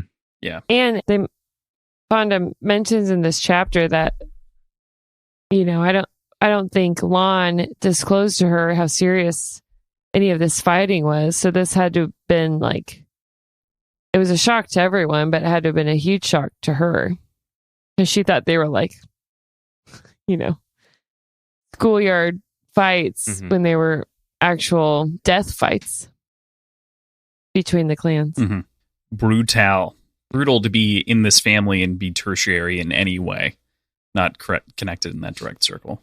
Yeah. The last thing I wanted to bring up as sort of a discussion point is that I thought it was interesting. There's this sort of parallel of when we meet Lana's pillar, the sleepless pillar, he's having all these difficulties sleeping. And then we meet Hilo, and it's for different reasons entirely, but he is also very sleep deprived. Tough job. Because of all the sex. Not because of all the sex. Because of the vigil. Could be, though. Because of the murder. It seemed like it was more murder, yeah. That's right. That was when he was horned, I guess. Yeah. Horn knee? The knee. That's when. It's not the knee. When's the knee? Oh no! He does we can't. cup her We thigh. can't do this. Cut. Sexist. I feel like I'm missing something. The cut drop-ins get better every week. Aaron's the only one allowed to say cut. Yeah, it's true. And make a joke. It's a rule in the edits. I'm in charge of what we cut. Yeah. Right. What was the question? There wasn't really a question. I just thought it was notable that when we both meet the two pillars of No They're not Peak, sleeping. they're sleepless. Yeah, it's a An lot of interesting fucking parallel work. between the very different brothers. Not everyone can take naps like Crossland. Yeah. Hey now, this is a one-time thing. Sleepy piss This boy. week. Sleepy piss boy. How dare you? It's a callback. Yes. God damn it. Hashtag sleepy piss boy. On social. If you make it trend on Twitter, I'll do nothing, but I will laugh. Mm-hmm. Sleepy. All right. I guess I would just close things out if there's no more discussion with the ending of the chapter. But The Frost, was there sad anything you wanted to fucking highlight? chapter. Mm-hmm. No, that honestly, I think we did a great job hitting a lot of those moments, and I did originally have this quote on my list, but you had it, so go ahead. Hilo stood alone by Lon's grave at last, and even though he didn't believe in heaven or ghosts, there were things that needed to be said. Your jade, brother. I had it sewn under the lining of the coffin. No one took it from you, and no one else will ever wear it. It's yours. He was silent for a minute. I know you don't think I can do this, but you didn't leave me any choice, did you? So I'm going to prove you wrong. I won't let it happen. I won't let no peak fall. If there is an afterlife, when you see me again, you tell me if I kept the oaths I made to you. Love this moment from Hilo. It's a heavy burden. Also, thanks, brother. You buried me with my poison jade. Now we'll never find out. I'm still like, I think this shit's getting grave robbed. Are we gonna exhume Lon's body at some point? And where's the poison jade? Also, there clearly aren't any autopsies. Because he drowned. He got pulled out of the river. Oh, one thing that none of us talked about is how fucking horrible everyone's being to sweet baby Andon. And he just feels guilty, and he's trying to tell everyone that Lon was doing shine. And they're like, shut the fuck up. Don't ever say that again to anybody. Yeah. Well, yeah. I mean, that makes sense, though. That makes sense. It does. You don't talk about it at the funeral, though. But he's like so eaten up by this guilt, and he can't talk to anybody. Well, that is true. That is fair. I would say Hilo does Aaron on this one. Go out of his way to be like, dude, what are you doing by yourself? Come in. And then he's like, let me get to the chapter quick. And he's like, hey, I saw Lon do fucking shine, and that's why he died. Like, doesn't anyone care? Because I'm getting ahead of myself, but I have a conspiracy corner. Hilo's perspective. Yeah. Go fire your conspiracy corner. Well, is it in the up. Andon chapter? Okay. All right, we'll wait. So Hilo says, don't say that to anyone again, and he reacts emotionally, but then he straightens it out and he says, it eats at me too, Andy. What else I could have done? I should have paid more attention. I should have had guards following him. It doesn't matter now. What happened has happened, and we can't change it. It wasn't your fault. Not in the slightest. Even with what you just said, he's not like, Hilo never is like, yeah, I knew he was doing shine, or, oh my God, are you serious? He's just like, shut the fuck up. He was not.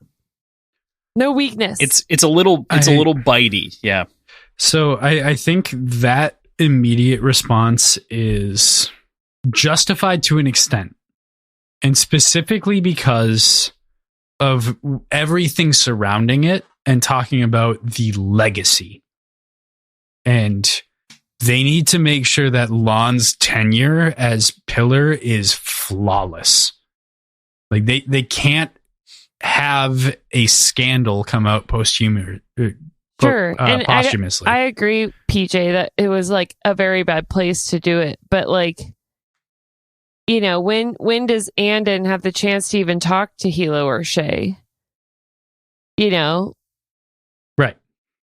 Yeah, it's like, it's so shitty for Andon unburden specifically. Himself. Yeah. Yeah. It is also, if we harken back to his immediate reaction, he's having a tough go of people in his life falling victim to Jade-related deaths, I guess. Like his mother, obviously the tragedy, and then the all-powerful Call family. Lon has this reaction some way, somehow to the Jade. So it is particularly, like, Andon's like the worst person this could have happened to. Mm-hmm. Only human. He seems to be bad luck. Wow. It's his fault. Pinching of earlobes. How dare you? How dare you? That was rude. Dare you come at my boy? My boy. My boy. My boy. No, I agree. I really enjoy this part, and I really enjoy that quote. I especially love the way that it's also teed up over the course of the chapter as he's reflecting on the spirit at rest as like this idea of like, Lon wouldn't fucking leave. There's no way he's at rest. He's going to be here forever because he has so much unresolved shit, but I'm going to resolve it for him. I'm going to make sure that he can rest. Casper, even if I'm ghost. agnostic and I don't believe in this. Yeah. I love that note. Casper, the ghost of Lon, passed. Casper couldn't leave. Unresolved shit till the end of the movie. Dude, Casper was hot. The ghost? The human version of him. The young boy. When I was a young person. What are we talking about? Have you seen the movie? When I was a young person, I was attracted to Casper. There was the Casper movie. All the actors and actresses were attractive as humans. Huh. I don't remember that movie. Did you know Casper was actually a young boy? I didn't know we see him as a young boy. Yeah. And then I don't have any opinions on whether young boys are attractive. As a youth. Okay, Dory, really quick. One thing I neglected to mention is just, very sad chapter. We've touched on a bunch. One of the saddest parts to me is Hilo's like pouring and straining his perception into Lan's moonblade just to try to desperately like searching for any hint of his brother's aura. Very sad. But Shay, she knows immediately. She can't feel it. Mm-hmm. Immediately aware. Don't tell me you're Googling the I'm just showing Ben Casper. Casper hot. Casper hot. Yeah. Young boy. That is. So that worked. Literally a 12-year-old child. It is literally a 12-year-old child. When I was a young girl, he was attracted. You guys don't remember elementary school? And it's Christina Ricci, right? Christina Ricci, I'm into. As a young girl? Not now. Okay. We'll take this offline. Great work. Fair enough. Fair point. With that, we get into chapter 37, The Weatherman's Pardon. After a difficult week, Shay visits the prison of Yun Dorupan, the Weatherman's house, where he was stripped of his jade and guarded. Doru reveals how and why he'd been cooking the books and working with the mountain for an inevitable merger, divesting in their weaknesses and strengthening their other positions that they were already strong in, such as real estate. Shay lifts a weight from her chest, chastising Doru for his disgusting behavior in the past. Also, Shay pardons Yoon before Hilo can execute him, saying he will live out his days playing chess with their grandfather before he dies. So this is where that theory comes from previously, because he explicitly doesn't react positively or negatively to any sort of chastising from Shay on a personal level. Like it feels like this would have been the point where he's beyond shame. I don't think he is, though. I just think he thinks he's so right. He's an old man accepting death, Yeah. Yeah. And he's been through this before, like he said, but this time he's not in a jail cell. Everything about his actions seem like, regardless of if they were approved or official or not, it seems like he has acted with the clan's best interest in mind in everything that he's done. I've got a firmer question that I want to pose around that, which is that I think I disagree with you about the clan's best interest in mind, but I want to talk about this because there is this like nasty little line in here about how Doru was always reading the wants of the pillar and acting in behalf of that. So the pillar says one thing and he reads his mind and does all of the things that lead and cascade to that. Do we believe I guess genuinely that he was always making the right choices and the right actions? No, but I think he believed they were. That's my of course, yeah. Is I think that he is acting in what he believes to be the clan's best interest, and he is taking more liberty than he should be. But I think that could very easily extend into personal matters and public perception of the torch. That's where my mind got going on that sort of theory, but not super relevant. Sorry. Yeah, extending outside of the theory. Right. Not discounting it entirely, but outside of that, like, this is a nasty sort of proclamation where Doru really shows his hand of like, I believe that I'm the right thing for the clan, even if it is by the quasi guidance of the pillar. Right. Thomas. Yeah. I guess I was wondering if we could believe that was maybe just a lie, and that he was taking advantage of the pillar as he declined and just kind of acting as de facto pillar. Well, when he's talking about doing stuff on behalf of the pillar, I took that as Lon and him like moving funds around and doing shady shit. No, he's talking about Coulson. He's talking about Coulson. Definitely Coulson. Yeah. And I don't think that he was like, I really do think that he was thinking that he was justified, and I think that he thinks he was just right and that he knows better. He worked for Lon. I think he was working against Lon. I think that's what he means. He was doing what was best for the pillar, even if it wasn't what the pillar wanted him to do. He was still thinking that he was doing what Coulson wanted. And so he was acting against Lon because he thought that Coulson, who he actually respected and listened to, wanted something different. Oh, that's not how I took it. And I think it also stretches further into the past to the other side of that, which is like he'd been reading his mind for a long time and like had been taking these assumptions and stretching them to whatever the limits that he could justify. I think there's something to be said about him being a wartime weatherman. Like we talk about a wartime pillar often in this book, but I think that's part of the thing is like he's baked into the idea of this clan dominance and everything else. And I think part of the greatness of Doryu as a character and the vileness of Doryu as a character is that he is the most fascinatingly gray character, because I think he is trying, as we revealed the scheme, it feels like he is doing the right thing in a number of ways while not being entirely correct or going about it the right ways. It is against the actions of the pillar, but he's forward thinking. He's trying, but he's also a piece of shit. Right. In so many more than one way. So what's he doing that's forward thinking? Divesting in weaknesses and going into strengths, right? So like making sure that the clan survives despite the merger. Plans right? fit together so like that, puzzle pieces. Yeah. Yeah.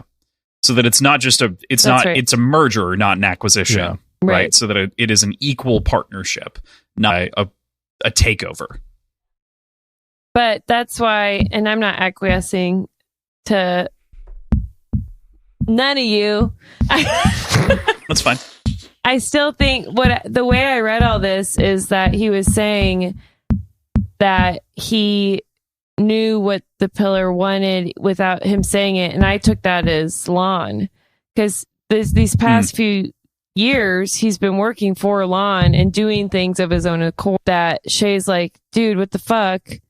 How could you like betray the pillar Lon? And he's like, it's because I'm doing what he like really needed or wanted me to do. I regret to inform you that you were wrong. I don't think so. Yeah, so there's the element of him thinking it's for the best for Lon, because Lon's not the pillar that Aitmata would be and is. But the ultimate reason for that is because he believes Coulson would want the clans to be reunited because he was so bitter about the falling out. Look away. Ben's just like glaring at me.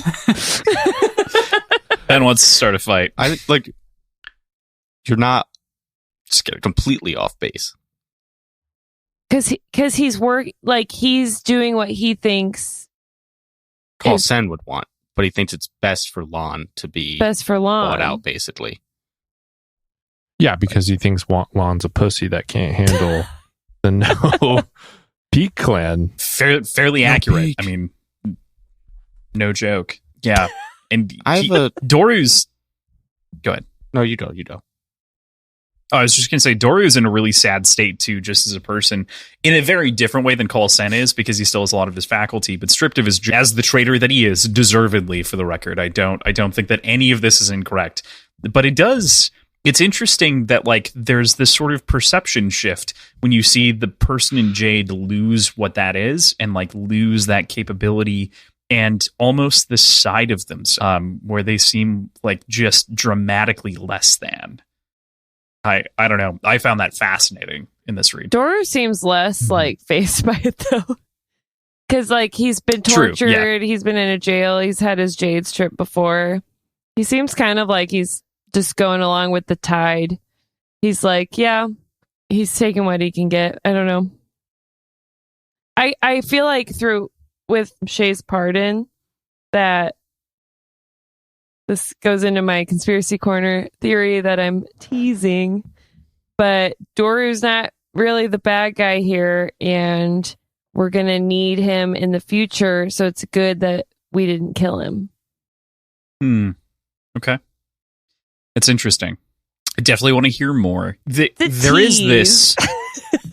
There's this other side too with Doru that he genuinely loves Shay as a daughter, as like a niece, effectively. Like truly, nothing creepy going on versus the sort of attraction otherwise. But he views her as a family member, and likewise, she refers to him as Uncle Doru more than once in internal and external monologue. Which that's just such a tough spot to be in. It's complicated, wonderful writing. I see that as him like seeing her as like his successor. Like he had, put a lot of hope and work and effort into her. Mm-hmm. So, and now he's like, okay, here we go. That effort wasn't wasted after all. Definitely there's that. That's definitely a component here. But I think there's also a familial, or he thinks that there's like something fully familial. I don't know. It's a tough spot. Yeah. There's definitely I feel like it's hard to separate, for me at least, and to give Doru any sort of grayness because of, like, we know he's a pedophile, basically. So even, like, if the interpersonal reasons for what he's doing kind of make sense and you should argue for or against it, to me, at the end, like, he's just evil. You know what I mean? Like, he's an evil person. There's no question. So, like, there. I'm like, it's just like, are we sure there's no implication that there isn't any perversion on his part towards Shay? I know there's nothing outright to indicate it, but given his other proclivities, I'm not so sure. He 100%. Specifically targets Shay's friend, which is a bad choice. PJ Siri it's not Doru. That is true. So, I don't know, something about the way that he didn't engage with that line of questioning. It really could go either way, but for whatever reason, I was thinking maybe there was something more to it than that. I'm not an apologist for him. Like, I will not feel bad about writing him off in any sort of positive light. Like, yeah. But there's a brain scratch for sure. Mm-hmm. Yeah.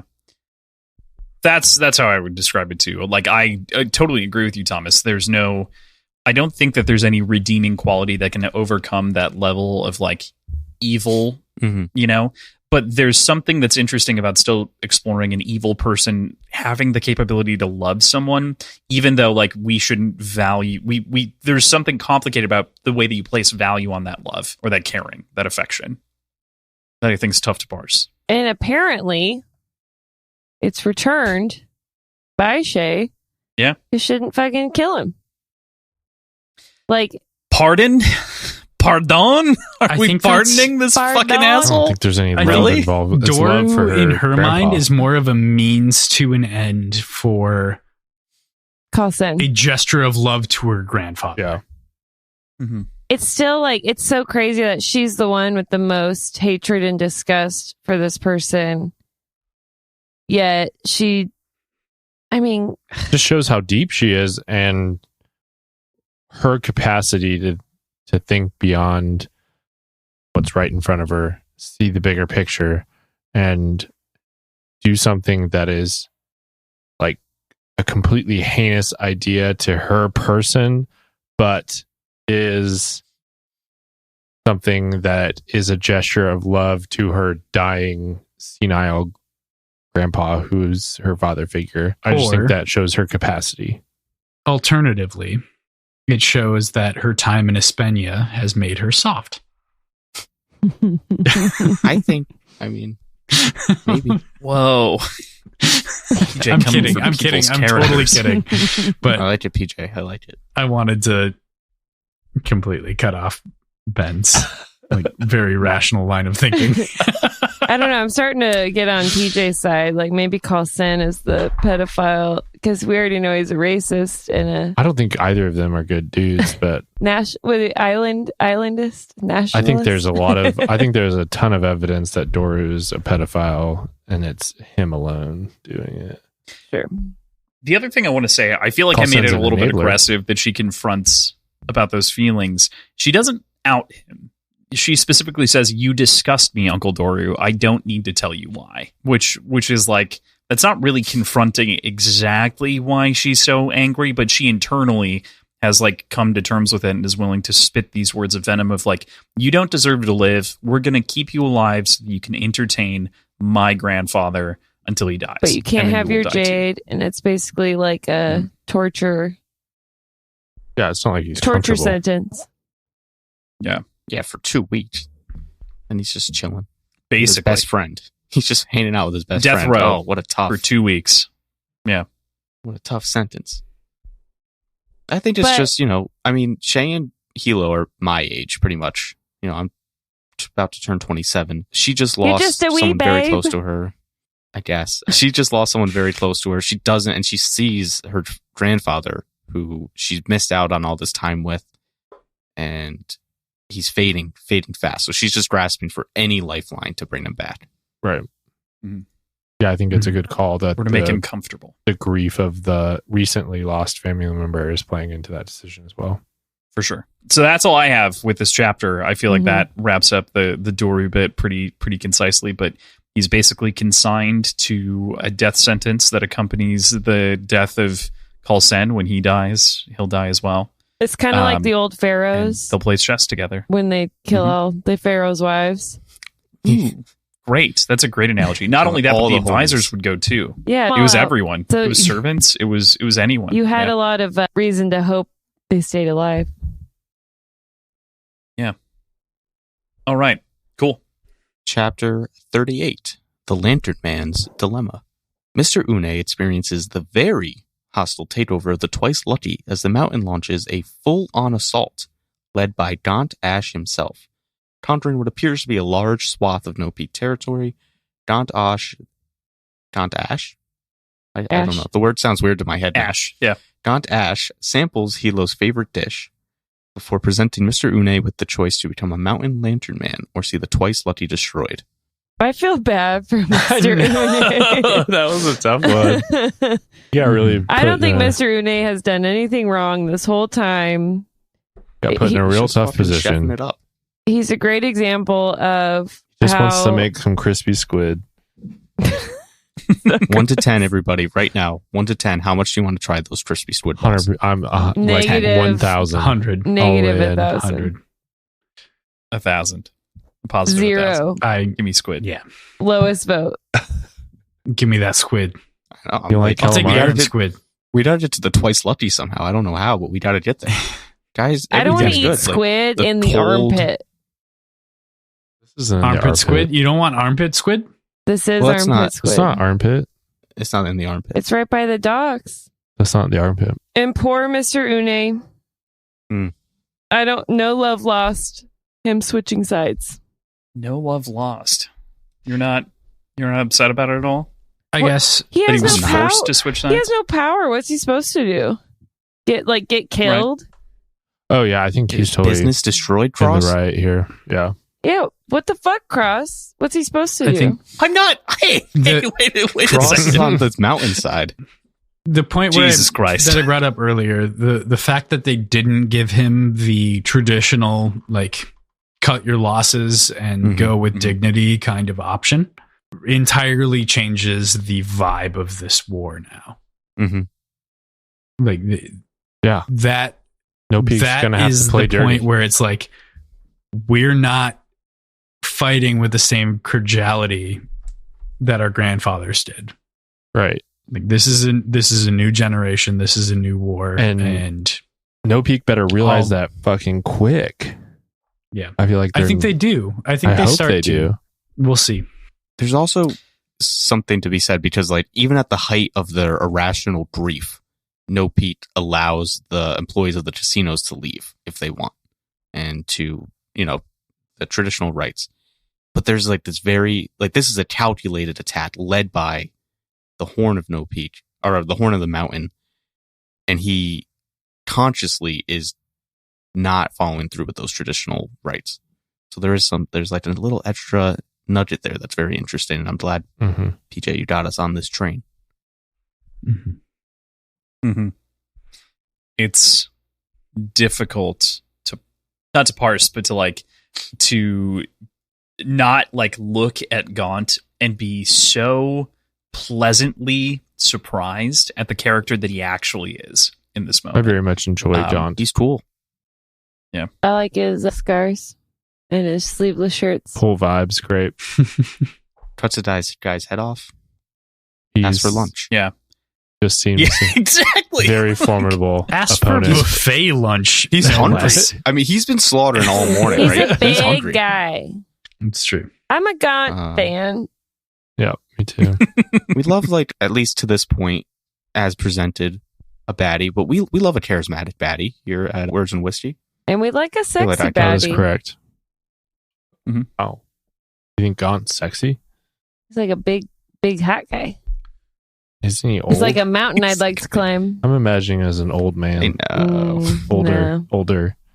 I'm imagining someone the size of Jason Momoa, if that Don't makes say sense. Jason Momoa to Aaron. I know. But that's my physicality imagination. If So that like a makes small sense. dude. Compared to Yeah, absolutely. Small guy. I kind of More like The Witcher. I don't know. I feel like that's I don't He know. could be kinda somewhere how I'm picturing, between like a little that. shorter Yeah. in stature, but like yoked Sure. up like that. maybe wider. Yeah, In I feel like I muscle. kind of picture him as like a Street Fighter character because of the no sleeve thing. totally. Yes. Yeah, right. the one Street Fighter character with the no sleeves. I don't know if it's even He's Street that Fighter, guy. but like one of those old fighting games. I don't know, guys. Yeah, you're not Oh, old enough, you Thomas. We know motherfucker. exactly what you're talking about. So don't act like I wasn't playing it at Paul's Pizza versus Street Fighter. Paul's I was a Pizza. Tekken kid. Paul's Pizza but sounds I legit. understand. Listen, it was great. Then the chef got arrested for dealing drugs. Even better. Bad for a while. that. Now it's better. Now we're fucking bad, and it's The awesome chef again. got out. Probably. God bless. Man. Free my man. I mean, if your chef sounds isn't like the dealing plot of The drugs, Bear. like are you even operating a restaurant in New York? This is The the plot New York of the bear. piece is yeah. The cocaine bear? It's effect- Oh, the bear. The bear, but yes, Behind also the cocaine bear. bear. Back on track, I guess. Is there anything serious anyone has to say about this chapter? 'Cause I have a silly. I thing. fucking love this chapter. It's This is a great. brutal read. Yeah. I like like Fonda's fighting scenes. Or went out for our guy Khan, cut in half. Yep, that was my I point love- I wanted to yeah. make. I love a guy Stuff one. Top, cut in half. I mean, we lost interest in him when he lost interest in Shay. You So, will not be and doing Shay any lost more interest in him. flirting. well, he only had Mr. interest Une's- for Hilo. Mr. Une's ability to stay calm in situations of like just a gratuitous violence in his like dining room makes me really, really curious what he's experienced in his tenure Some shit. in KCON. Well, we've Yeah. only seen him for 2 or 3 chapters, and it's been a lot of Been very eventful. broken restaurant. Mhm. Always lucky he's It a hot feels spot. like this was worse and he's still calm. Though this doesn't have to do with like his own staff, which I think is what mostly fucked him up before, was the fact that like there were 2 jade thieves that in his employ. And this is just more cost of doing business as a lantern man of a jade clan. And like he was super cool, calm, collected, and fought and was impassioned, but it wasn't like he was horrified by seeing a decapitated body and like a head rolling towards him. He's just in. He's just in. Yeah, I think. Yeah. Been there for 20 I mean, years. that kind of speaks to the effectiveness and charisma of Gaunt to an extent, because Mr. Une is, I think, speechless at first. Like he just kind of points to the kitchen where the staff are, right, and then he's Mhm. hiding behind the counter at first, which obviously makes sense. He doesn't know if he's about to be collateral damage. That's a good point. But then once he recovers very quickly, and it is pretty much business as usual at that point. Mhm. Here's a Faded into question. darkness. Kind of a dick move from Gaunt Ash to brutally take over this guy's business and then be like, also, fucking price of the Brits going up. You know what I mean? Like, he's like, you're paying more tribute. 1.5 times. All Hey, right. give me some squid. That's got to be expected, though, right? I At guess, a certain but it's degree, just like, at a certain point. Yeah. I think if you're and then he's like, also you can't leave. I'll burn your place down. It's like, my dude, give me one break. Yeah, a single moment. I feel just like let me go sleep. I feel like this isn't the last we see of Mr. Une, and that he's probably going to be on the no peak side before we're done with him. I really hope they're nice to him. He had no choice. I think that Gaunt being so forceful will make Mr. Une more likely to want to stay with no peak. Yeah. And raising prices. Yeah. I hope we get a scene without a doubt. Like, what is it? Mockingjay, where they're just like all out. We got to save Mr. Une. Commandos, let's go. Volunteers only. Gotta do this. Yeah. Love it. All right. With that, Chapter 39, Steering Ship Street. A nervous Shay confronts Doru's two anticipated successors, Woon Papidanwa and Hami Tumashan. Woon accepts the opportunity to be Shay's chief of staff, effectively her shadow, seeking redemption for his perceived responsibility as a part of Lon's death. Meanwhile, Hame Tumashan accepts his position as Master Luckbringer, forging and executing a plan to sunset those loyal yet to Doru. I love this chapter. This gets into the political machinations. It shows that there's the other side to the war that's just great. Can I? No, go for it. No, you go.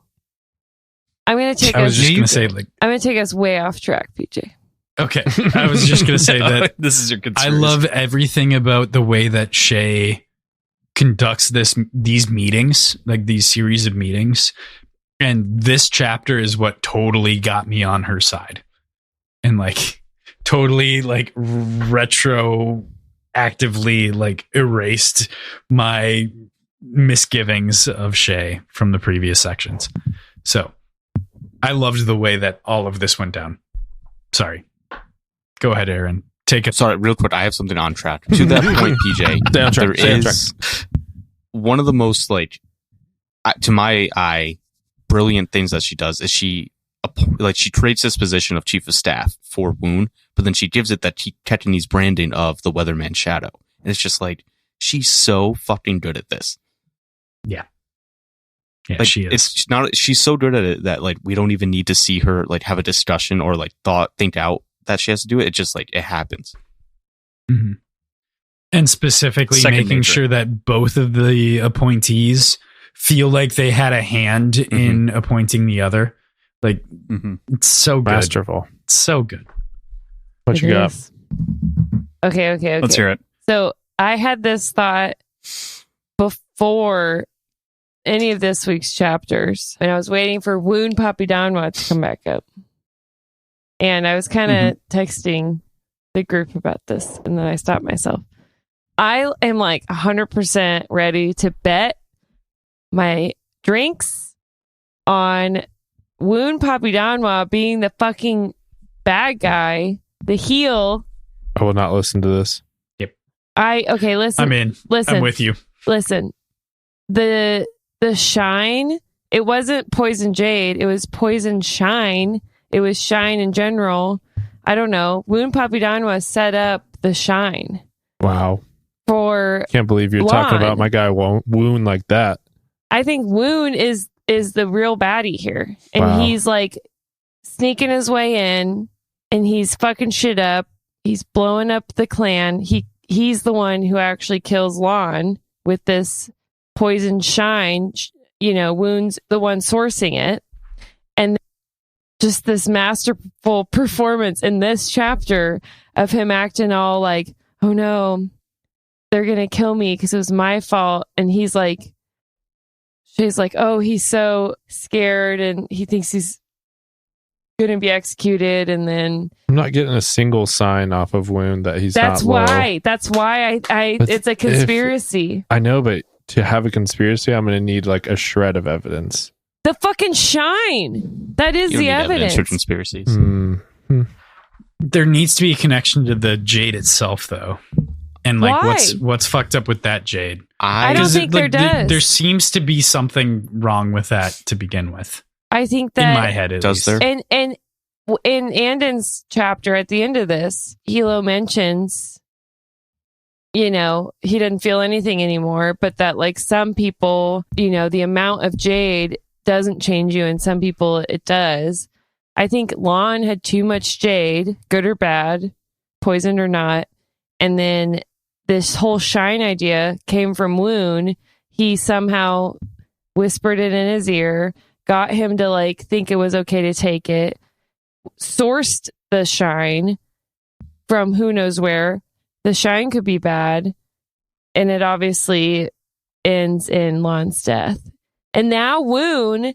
That's a lot of stuff happening off the page for me. And now Woon is second to the weatherman. Fair enough. I'll take your bet. I'm just saying, Woon... Oh, Ben's hopping in. Woon I would like to add... Can I pitch in? I don't know. Can you, Thomas? Well, it's things we've seen. It's things we've seen. No, I go from this. I just live in the moment, so I'm not bringing any outside information in. So there's a question here. They're like, does the jade have to be poisoned? Could it have been the shine? You mentioned, Aaron, that perhaps Lon just couldn't handle the new jade. It was too much jade for him. He was also wounded, let's not forget. He didn't have thick blood, and he was wounded. Yeah, and then he took too much shine. Let me complain for a second. I don't like the fact that I know things. It makes me like I can get excited for your guys' theories. I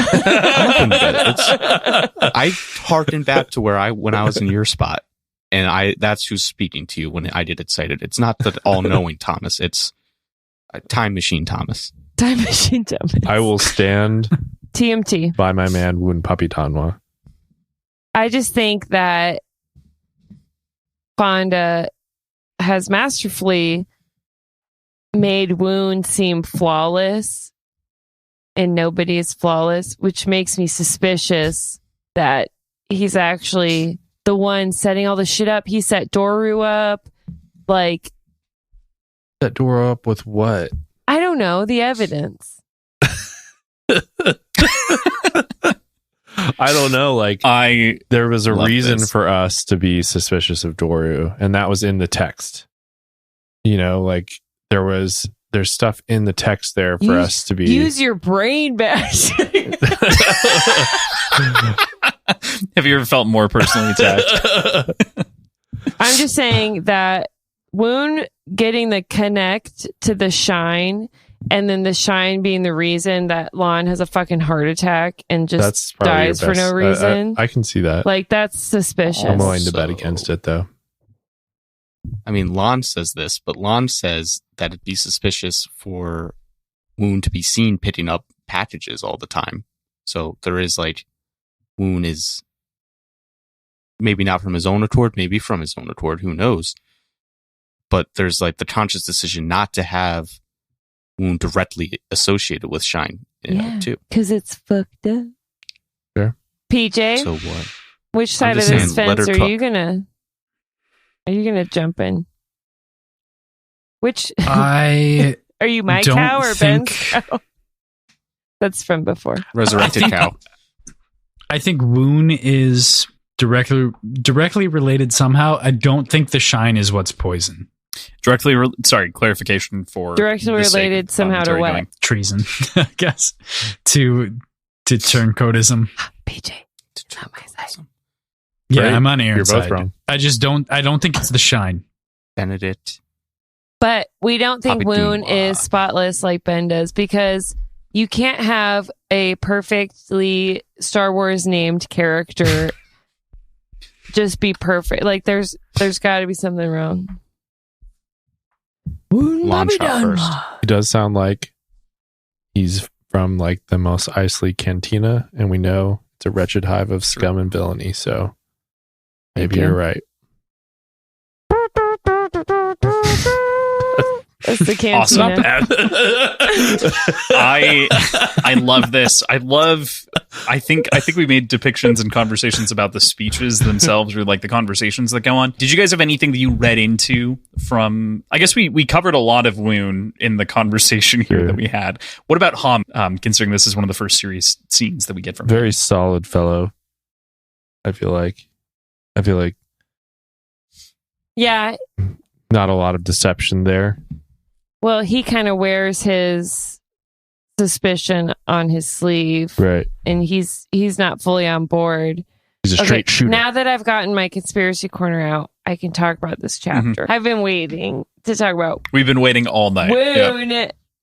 Setting up the shine. But like we said before, Shay was very masterful in her both confidence and showing vulnerability to both of these gentlemen, playing them against each other. What's his name? Han what? Hami Tumashan. I like how he doesn't call Jen. He's just like, you called for me, with a shallow salute. And then by the end, she's like won him over enough to hopefully gain the Lanternman's trust. Okay. This often on our podcast, HowlerPod. Check it out. HOWLARPOD. Check it out. We talk about how the main character Darrow should listen to Mustang, and that is like Shay's giving me strong Mustang vibes here. like outthinking. Let's listen to Shay, because she's like literally the only person that knows what they're doing. I think she's being smart in that she's, especially with her Jade aura, there's truth behind, like, she did not want to be weatherman, and she's showing that. She's tactical. She's crafty. She's like showing that in her Jade aura. Yeah. Like, I'm not just like some power hungry call child. Like, I had plans of my own, and like she sets up with Hami Tumashan. Like, yes, I was trained for this, but it's clearly premature. And she plays into both Hami and Woon's pride. And she's using like the truth in a lot of that stuff, but she's kind of like twisting it and using her Jade aura in a way to like project even like more truth to the statement, I guess, you know? Right. Like, so it's kind of like a poker face, but with your like own internal feelings. Right. It's like a level above just how you look. Yes. And it's very masterful because she's like using the truth of the situation, but if you looked at like the direct truth and exposed that, it probably wouldn't be the same thing that she's kind of like projecting, which is really well done. And if you examine it a little bit deeper, is just a little more fun to say than Hami Tumashan. Both good. Just Hami Tumashan's not bad though. Hami Tumashan's not bad. They're pretty good names. Yep. I'm willing to put my eggs in Hami Tumashan's basket. I really like these two. That's what I have to say. I did want to throw in, like because I can't help myself with the philosophy and shit like that. But as we're talking about like Shay in general, she embodies the Plato quote, only those who do not seek power are qualified to hold it. And like that is literally her character in a big way in these moments, is this idea of like, because you didn't want this, you make the best judgment calls, and you're able to read these situations very widely. So I love that read. Just like Augustus Caesar, yeah. Yeah, just like fucking Plato, moron. How dare you? Man just hates. You see this man? This man just hates. Cool. The only other thing that I wanted to mention... Aristotle's great, don't get me wrong. I love Aristotle. Plato's fine, too. But, so... the final thing that I really pull from this is just this idea. I mentioned it right at the beginning, but this being a different kind of war is very exciting for what the future paints here. I think is this idea of like are in a very different way than most fantasies go, where you might have political movements for like capturing a throne. All of a sudden, it's an economic war, which is so interesting and unique as a spin on genre convent. It's very exciting. Great point. But I think there's also a couple of lovely speeches that have happened throughout this chapter, and just to paraphrase one of them from Shay, if the Lanternmen, the Royal Council, the Aspenians, or the public lose confidence in No Peak's survival, they'll lose confidence in the stability of the whole nation. 2.5 decades of exponential growth could come crashing down. We can't let that happen. That's why I ask for your commitment in no less a way than the Horn asks his fists for their blood. Yes. Good job, Shay. Yes, she's learning. That's a little something she learned from Hilo, I feel like, which is interesting. And I I love the comparison and just like the trying to bring those people together in a way that makes it seem like combat. And I think that's just a great way to frame it and make sure that she gets that buy-in that she absolutely has to have. And, you know, she's not only giving these, I'd say, mature and heavy speeches. Like in this chapter, we see she like does her makeup to look older. She ties her hair back. Like she's fighting against all this prejudice for her age and her gender. So she has to give these like epic speeches and, you know, kind of guilt all these lantern men into following suit. And, you know, basically like, if you don't fall in line, then we're all fucked. So I feel like it's more inspirational than guilt, but yeah, I see where you're coming from. But yeah, I feel like she is trying to like drum up actual inspiration and belief and passion in the no peak leadership, and that hey, like we can do this. I've got this.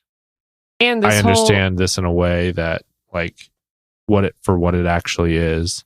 And I'm seeing this entire situation. I understand how dire it is right now. I understand how important this moment is. And so like, I need you now. Like it's like a full on Braveheart speech situation. I knew you were going to say Braveheart. I was ready. And then Hami picks it up and runs with it, right? Which is the other side of this, where he's like, he grabs that flag and is like, okay, any of you basically of whom are loyal to Doryu are out. I'm going to be retiring those of you. And if you have any qualms about the new movements for the business, get out now, basically. And that's, I think, a fantastic moment. Yeah, it's a smart business move. And it also shows that there is this layering of power and responsibility now that this place has. And it gets that. For me, I think the thing that I really appreciate is there's almost throughout this entire chapter, there's this stain of Doryu that we're almost like going through and trying to treat and rectify. And like she sees him in the leather in the chair. She sees him obviously in the assistant that's very young that we talked about. And there's just a lot to clean up. And she does that so effective while being unable to completely get rid of it. But she does address it all very cleanly and very intelligently. And yeah, fucking redecorate. Do it all. Why wait? Do it all. Hire Wen. She loves interior design. Wen needs a real slut for Wen needs a job in the city. Oh, is that later? I think it's this next chapter. I don't remember earlier. At least one of our ladies has reached a point of power. Cool. That's all I have on this chapter. Chapter 40, Being the Pillar. The mates bring Hilo the news that the mountain has conquered the Twice Lucky, and we learn that mate Ken is having some difficulties adjusting to the autonomy of being Horn, and that Hilo has some changes in mind for clan operations. He is then visited by Shay, and the pair get into a heated argument before discussing the council's desire for a truce and the need to adapt to be Ait, Mata, and the mountain.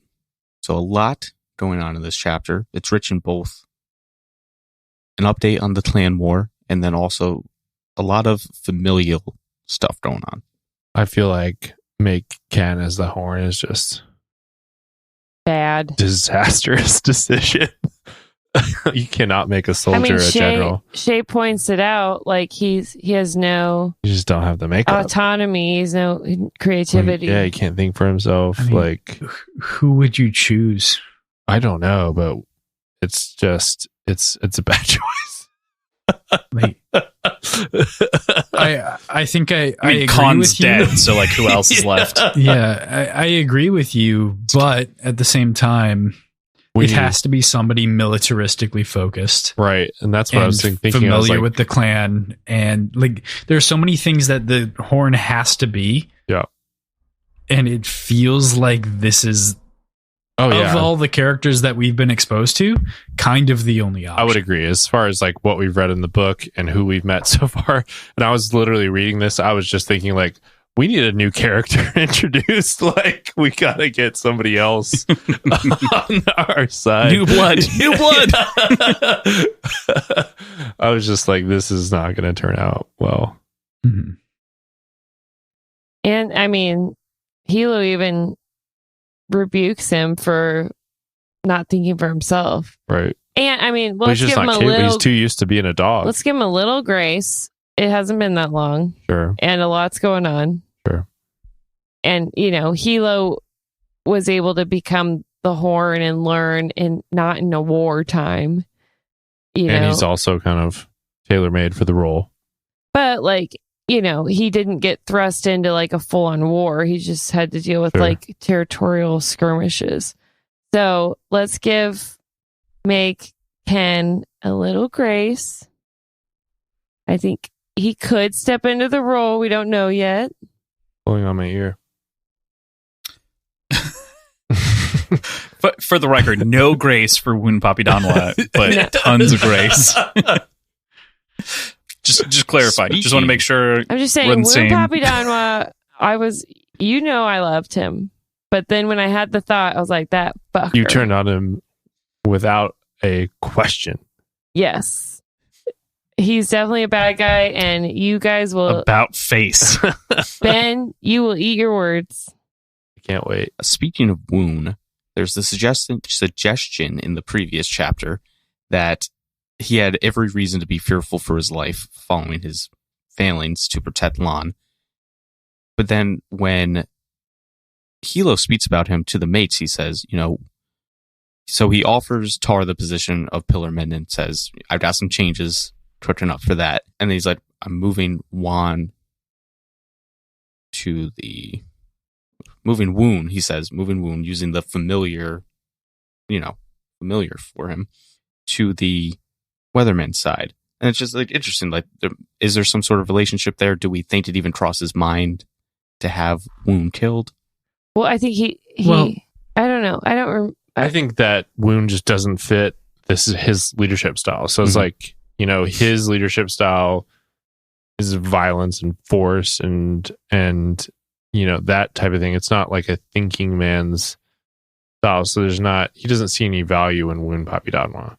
He doesn't see him as a tool that he can use in any type of way. He doesn't value the things that Woon brings to the table. Those things fit on Shay's side in the Weatherman's office. So yeah, as far as Tar being the Pillar Man, that seems like bodyguard situation to me, and not much more than that. Stand in front of me next time I get shot type of thing. Your deflection. Yeah. Yeah, there's also sort of the idea of surround yourself by people that you know. Right. Going into a new position. He has no interactions with Woon. Why would he want to have a really intimate relationship with him right away?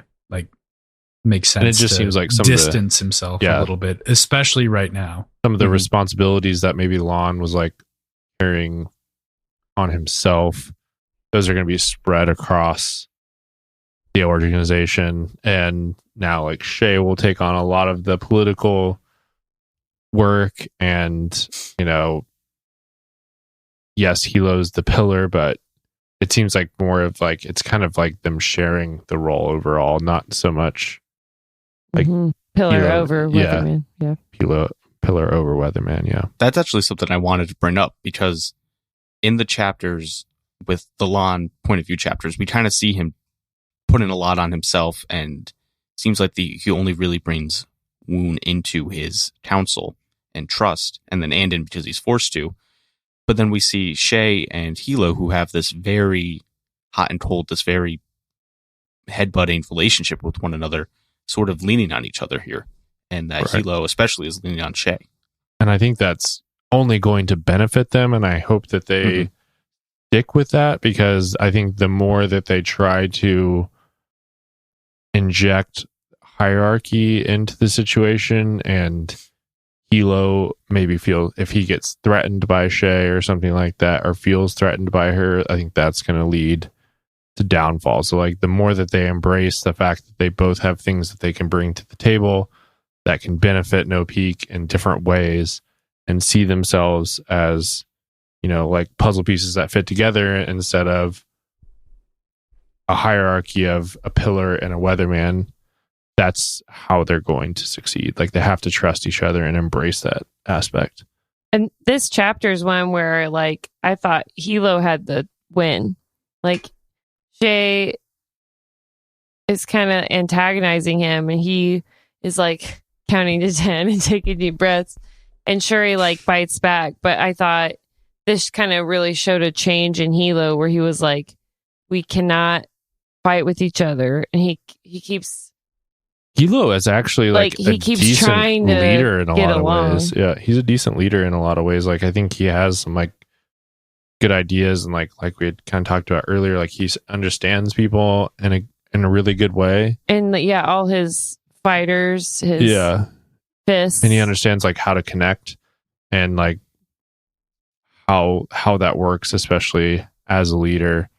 And even going back in history, like in school, he knew how to like, get everyone on his side, whereas Shay stood apart. So that's something she can't do that he can do. But he doesn't think in a way that she does, so he can't think like in the chess move type of way. Yeah. And so they really do need each other a lot. I feel like there's a pretty good argument that you could bake from the text before this point that would say that Call Sen's opinion has informed us a lot on Hilo's capabilities as opposed to actually what he's capable of. Because every conversation with Call Sen, he comes down so hard on Hilo as being this piece of shit, know nothing, dog, garbage grandson. And I find... I thought of the Princess Bride. Queen of filth, queen of garbage, queen of putrescence. Boo. Anyone? Entirely. Thomas, you're too. No, I've seen it many times. It was on field trips. We would watch that on the long field trips on the bus. Sorry, Cross.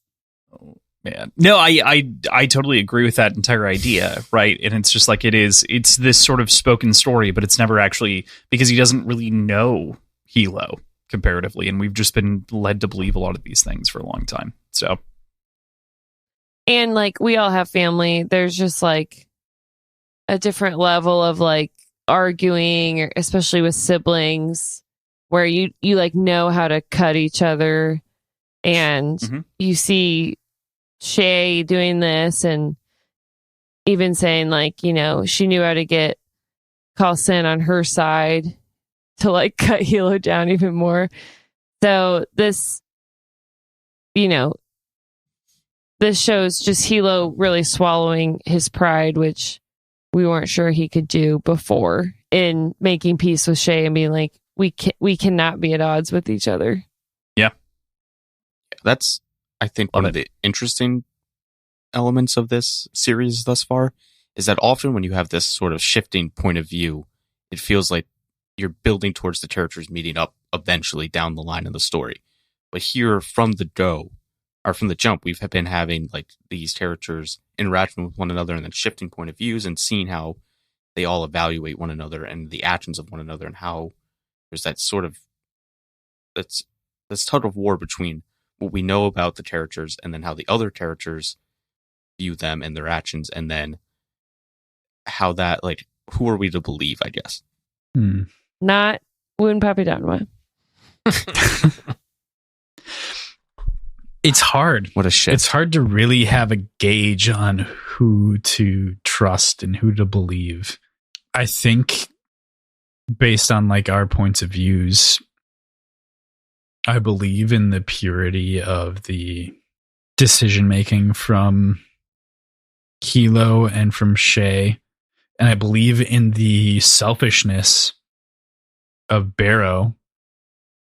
But beyond that, it's hard to really have a take on anybody else, Fair. Anything else from anybody? Any burning thoughts, feelings, notions? Burning takes. Oh, I love that. I told you mine. All right. Well, we did a nice little fun thing at the end with, Hilo's like, just wondering, just to prove a point here, not holding it against you. Who broke things off, you or Gerald? She's like, Gerald. And then they have a nice little exchange about how he wasn't good enough for her. And then he's like, do you want me to? I'm still killing for you, And she says, screw you, Hilo. I can kill my own ex-boyfriends. Love that it. line. Yeah. She's not wrong. Good stuff. It is good stuff. You should go scare him a little bit. Gerald. Just roll up, be like, yeah, This is with me a now. J. How pretentious. Just Pretentious. think about it from his perspective of like, what's my ex doing now? Oh, murder. She's a general in a war of a country. Gang general. Gang general. Right. Yeah, that's a gang tough general and a gang Instagram war of a update to gang see. She country. joined the family biz. Yeah, that's a tough Instagram to see. Yeah, we In need the the mafia. what's the LinkedIn of that? Managed aggressive The push negotiations. notification. Manager of aggressive. Oh man, can you imagine the Greenbone saga LinkedIn? Like just the general idea of like all of these jobs. I Like love it. Khan suddenly deceased, no longer. All Half the a posts man. in support of Khan and the good that he did for the clan. I don't know. Cool. LinkedIn is so All right. cool. His home. LinkedIn is I've so never sick. gone on it. I love LinkedIn so much. It's the coolest social media. I go on it every day. He always I do, posts, but I do you it wouldn't for believe work. what this guy's 2-year-old is Motherfucker. up to. I He's always coming up to him saying, never post. Cross. I also don't have a 2-year-old. allegedly. Just to be clear. Is that a No joke that I 2-year-olds. don't understand? Yes. No, well, it's yes, it is. We Maybe can talk probably. about it next time. Earlier in the evening. Cool. All right, with that, let's get to chapter 41, First of Class. We return to Andon at Call Doucheron Academy during the day of pretrials, a public quasi-sporting event for graduating Greenbones. However, he can't be bothered to focus on the spectacle, instead dialed into focusing on the death of Lon and his responsibilities to the clan. After being awarded the first of class bonus stud of Jade, he confronts his classmates, of whom are skeptical of the warring clans. Hulo appears and chats with the boys, excited for what they will bring in the coming conflict and massaging away Andon's fears in the immediate moment. Our boy so easily clears this shit. He's just so good. So good. Lightness, buddy. I'm gonna have to come in a little hot here. I'm getting a little tired of the Okay. sad boy act from Andon. Ooh. I just You love a Really? sad Therapy. boy. He's angry boy. You know what He's he needs? angry boy. I want more He anger needs out of to him. get I feel some like better I'm help getting for a lot this of kid. sad. Well, you got a little snap from him interesting. at the end when he was like, "Hey, That's fuck finally you." like, yeah. I wanted more. I want more. Okay. Well, what Hilo is trying to teach him, he's not really grasping, which is that all these little plebes that he's in school with will be answering to him. So he kind of failed on making any meaningful relationships in school by And that's like kind of what I'm saying. I being need the sad boy. I need more big picture from Andon and less like my sad life Andon. Yeah, he's very insular. He's got a really sad life though. I know, Yeah. but like does. he really only focuses on. He's very narcissistic. Focused on it though. Yeah. A little bit. That's fair. And like, how long ago was this? Like, okay, cheese grater mom. Like, okay, we get it. I know. It's just like Tough. every that's one of every the chapter worst with things. him, we're getting reminded about the dead parents and that he doesn't feel like he's a family member. And it's just like, all right, bub. Like, I get it. I get it. Like, you can change your fate. I'd push back a little bit on not feeling like a family member. I feel like this is the week that he does feel like a family member. No, he or at even the very says least, he it. feels so He's committed. so intentionally avoiding being next to the family. Like, Yeah. at the funeral, he is so well, that's detached. the funeral, though, right? That's the funeral. What I'm saying is, in this chapter, he feels so immediately attached to the family. I thought you meant this section. No, this chapter, which is what we're Okay. predominantly talking about. But that's the reason that he's detached earlier, that makes sense to me, is because he wants to talk about the Shine thing, but doesn't know how to approach it. He does have that conversation. He gets put in his place, and then he kind of adjusts. For the rest of this, he is directly attaching a lot of these feelings to what he owes Lon, of whom he viewed as a distant uncle previously, if we look at the other couple of weeks. Now all of a sudden he's got this sort of contempt and rage building up inside of him. And there are so many fucking good quotes about angst in this chapter that I adored and wrote down as things that I wanted to read out. But I think the thing that I would like to circle back on a little bit here is just the Lon flashbacks. What do we make of seeing Lon alive one more time on screen with Andon in those moments. Typical Lon just being a great guy, you know? Hey, buddy, just stop by to... Yeah. And I'll be here. I'll be here when you graduate. When you graduate. Sport. But I won't, because I'll be dead. A little... Yep. It's like the dad at the baseball game. Yeah. That's pretty rough. I mean, I understand why Andon's sad. He's got a lot of reasons to be sad and angsty and mad. I'm just like... There's also... Man, like... There is that. There is like... He could buy in more to... Right. Being a call. But there's... His literal visage sets him apart from everybody else around him. Yeah. He looks like an Aspendian. His family is cursed. He's freaking out. Like, he had one of the most traumatic childhood experiences of any fictional character. You know what I mean? Like, he walked in on his mom shaving her arms with a cheese grater because of a sickness. We know, though. It's like something old he is news. very sensitive to. It's like, but it's we just know. like, you know, they should have done my guy therapy instead of just adopting him. I totally agree with that. I 100% agree with the therapy. Yeah, he needs to confront some issues. So he just doesn't have the tools to change his destiny, as you've been saying. Yeah. I want to push back so hard on that idea of like pushing back on his destiny with a quote, right?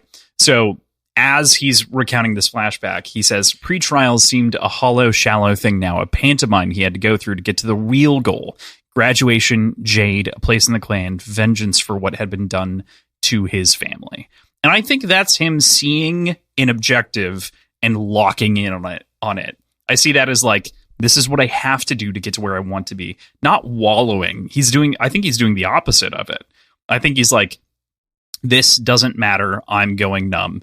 I'm going to just do what I have to get to the finish line. In a similar way to the way that Shay was like, the only way that I can come out of this is going to the bank, getting my Jade, and extracting vengeance. But he doesn't have that tool set yet. What I'm wondering, I guess, is like, does he mean that when he says it? Like, is he actually, I mean, maybe he is. And that's perfectly valid. I totally understand your point.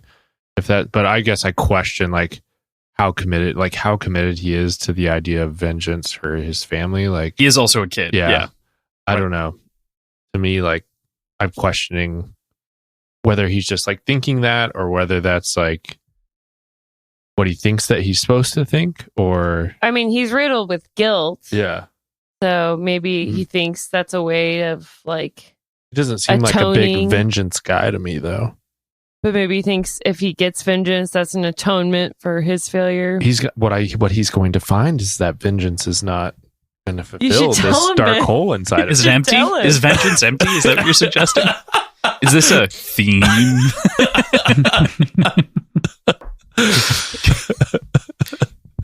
I'm sorry, I can't focus till I say this. Someone said the word shine, and I had this weird like memory of a Christian song. Because I grew up very Christian, and it's by the Newsboys. Are you about to sing right now? I'm about to sing it. And anyone else? Does anyone else remember this? It's Newsboys. No. Shine, make them wonder what you got. Make them wish that they were not on the outside looking bored. There's somebody out there right now that's like, oh yeah. There are a couple of people dancing. It's like about being Christian. I were to review that song, I would say it was bad, and this is now fair use. Someone said the word shine. I was like, it like popped into my head, and like this, like the fourth week I've heard that word. So, anyways, I have song Tourette. It seems applicable here, I think. I think so. Andon is on the outside looking in. Look on the outside, looking bored. I don't think he's bored though. Well, he is kind of bored if we look at the way that he treats the pre-trials, which is the show, this dog and pony show. It's being danced out in front of everyone, right, to just show your capabilities. Hated the killing thing. Ew. The killing of the mice is simultaneously so cool and so bad. Can I confess something to you that's a reflection of me as a reader? Of course. Relatively, I just kind of like, I mean, I do like Andon. Relatively, I don't give a fuck, to be honest with you guys. Damn, cold Thomas. I would say that I am quickly moving in that direction over the last two podcasts. He's been sad too long. It's just like about his interpersonal issues. I do give a fuck. I just mean about his story. I just like, let me hang out with the trolls who are fucking shit up right now. That's right. Just like, at this point when I'm reading it, I'm like, my dude, we're at fucking school right now. I would 100% agree. In this section of chapters that we read, I was not excited to read an end of chapter. That's more of saying thank you, Ben. For me. For you. For me, I like the young men. Okay. All right. We know.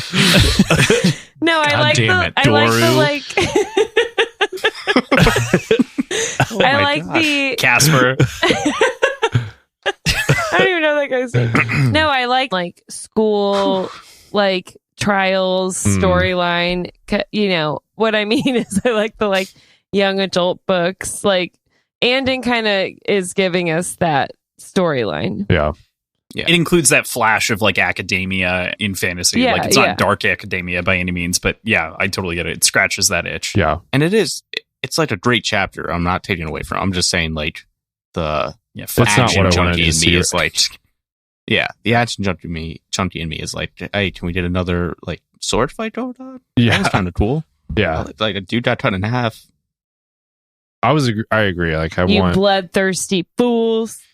Listen. Yeah. I want more of the conflict that we've got brewing, and then like I feel like we were heating that up, and then it's like this feels like a sidestep in a way. That's interesting because, and getting into the back half of the chapter, right? So we have the death of mice, and we get a lot of channeling, which is very cool, right? And the idea of like it's almost this pulse of like energy that you push out, and the way that kind of works is very interesting. That a lot of people also have to touch the mice in order to make it happen, versus Andon's able to force out like a wave is very fascinating in concept. But there's this argument that happens between the boys, of course, that's going on about whether or not they're going to contribute to the clan, whether or not they'll be a part of it. And I think that that's really where I really latch into this as being a little bit more exemplary of the other part of the story, right? Which is that Hilo is like, this is a duty of the clan, is to show up to make sure that we have soldiers in the future. And so that's why he's here, is he's arming the back line. We're just seeing Andon's perspective throughout to reinforce some of that loyalty. Sure. So I get that. Damn, Thomas and Ben are haters. I'm not afraid to be apparently. A hater. I'm not a hater. I enjoy every You're part a of Woon it. Poppy Donwa hater. Tell that to Woon. True. Tell that to Woon, our guy. Is he no longer our guy? What do I say That's now? my whole point. He's got the best name. Like that hasn't changed. But not to bring up other books, but it's like the incorruptible. It's like if you're so blameless, you're probably the fucking bad guy. I don't know what you're talking about. Okay. Good one. So I do before we get into the end here, I want to read the quote. And this is sure emo angst, and if you're shocked, I got to do this chapter and I get to pull this. But this quote is so fucking good. All he knew now was that remorse has a natural limit. After a certain amount of time, it finished eating a person hollow and had to alchemize into anger that could be turned outward lest it consume its host entirely. And that is such a good fucking quote. And I think that that's why I think that I'm on the other side with Andon, is that like he's past the point of being sad. He is at the point where now he's just fueling that engine and it is about to kick on. All it needs is that spark. And that spark in the moment happens to be those kids being assholes about the idea of going into this war and not going in for the clan, which is why he begins to burst. And he's only held back from what I think would be a fight at the very least because Hilo shows up. I was happy to see some fire out of the old kid. I don't get this, Ben. I mean, I thought you liked Sad Boys. I do, but I'm just like to a certain point, I need him to take control of the situation, and he is here at the very end. So hopefully, from here on out, or from here. He also doesn't have that much agency in the moment. Right. He has to wait 2 months in order to do anything. Yeah. So like he can't even. And I'm just getting a little frustrated and bored with his situation. PJ, what do you think? Yes, he has to wait 2 months, but to Hilo's point, when talking to the group of year 8s, like the group of boys, maybe there's a place for them right now. Maybe there's things they can be doing for the clan right now ahead of their graduation. And I think Andon is going to start taking on maybe responsibility in an unofficial capacity, but I think he's going to be taking on responsibility ahead of his actual graduation. Based on this conversation. And like, not only him, but him and some of his classmates. Might need him. Might run out of bodies. I mean, Andon should have been making allies this whole time. He's been wasting time being a little Emery boy. Like, I'm an outsider. Nobody likes me. Like, maybe you should use your skill and how you're better than everyone at all this stuff to like make some fucking friends, dude. Like he has no Same one. With Shay, though. Yeah, there's no loyalty that he hasn't made any. Yeah, they just don't understand. Yeah, like Hilo really is the only one who has. Yeah, you got to give a lot of credit to Hilo in this situation. This is actually pretty good pillar stuff, like shaking hands, kissing babies type stuff. And Hilo shows so much empathy to this little asshole kid.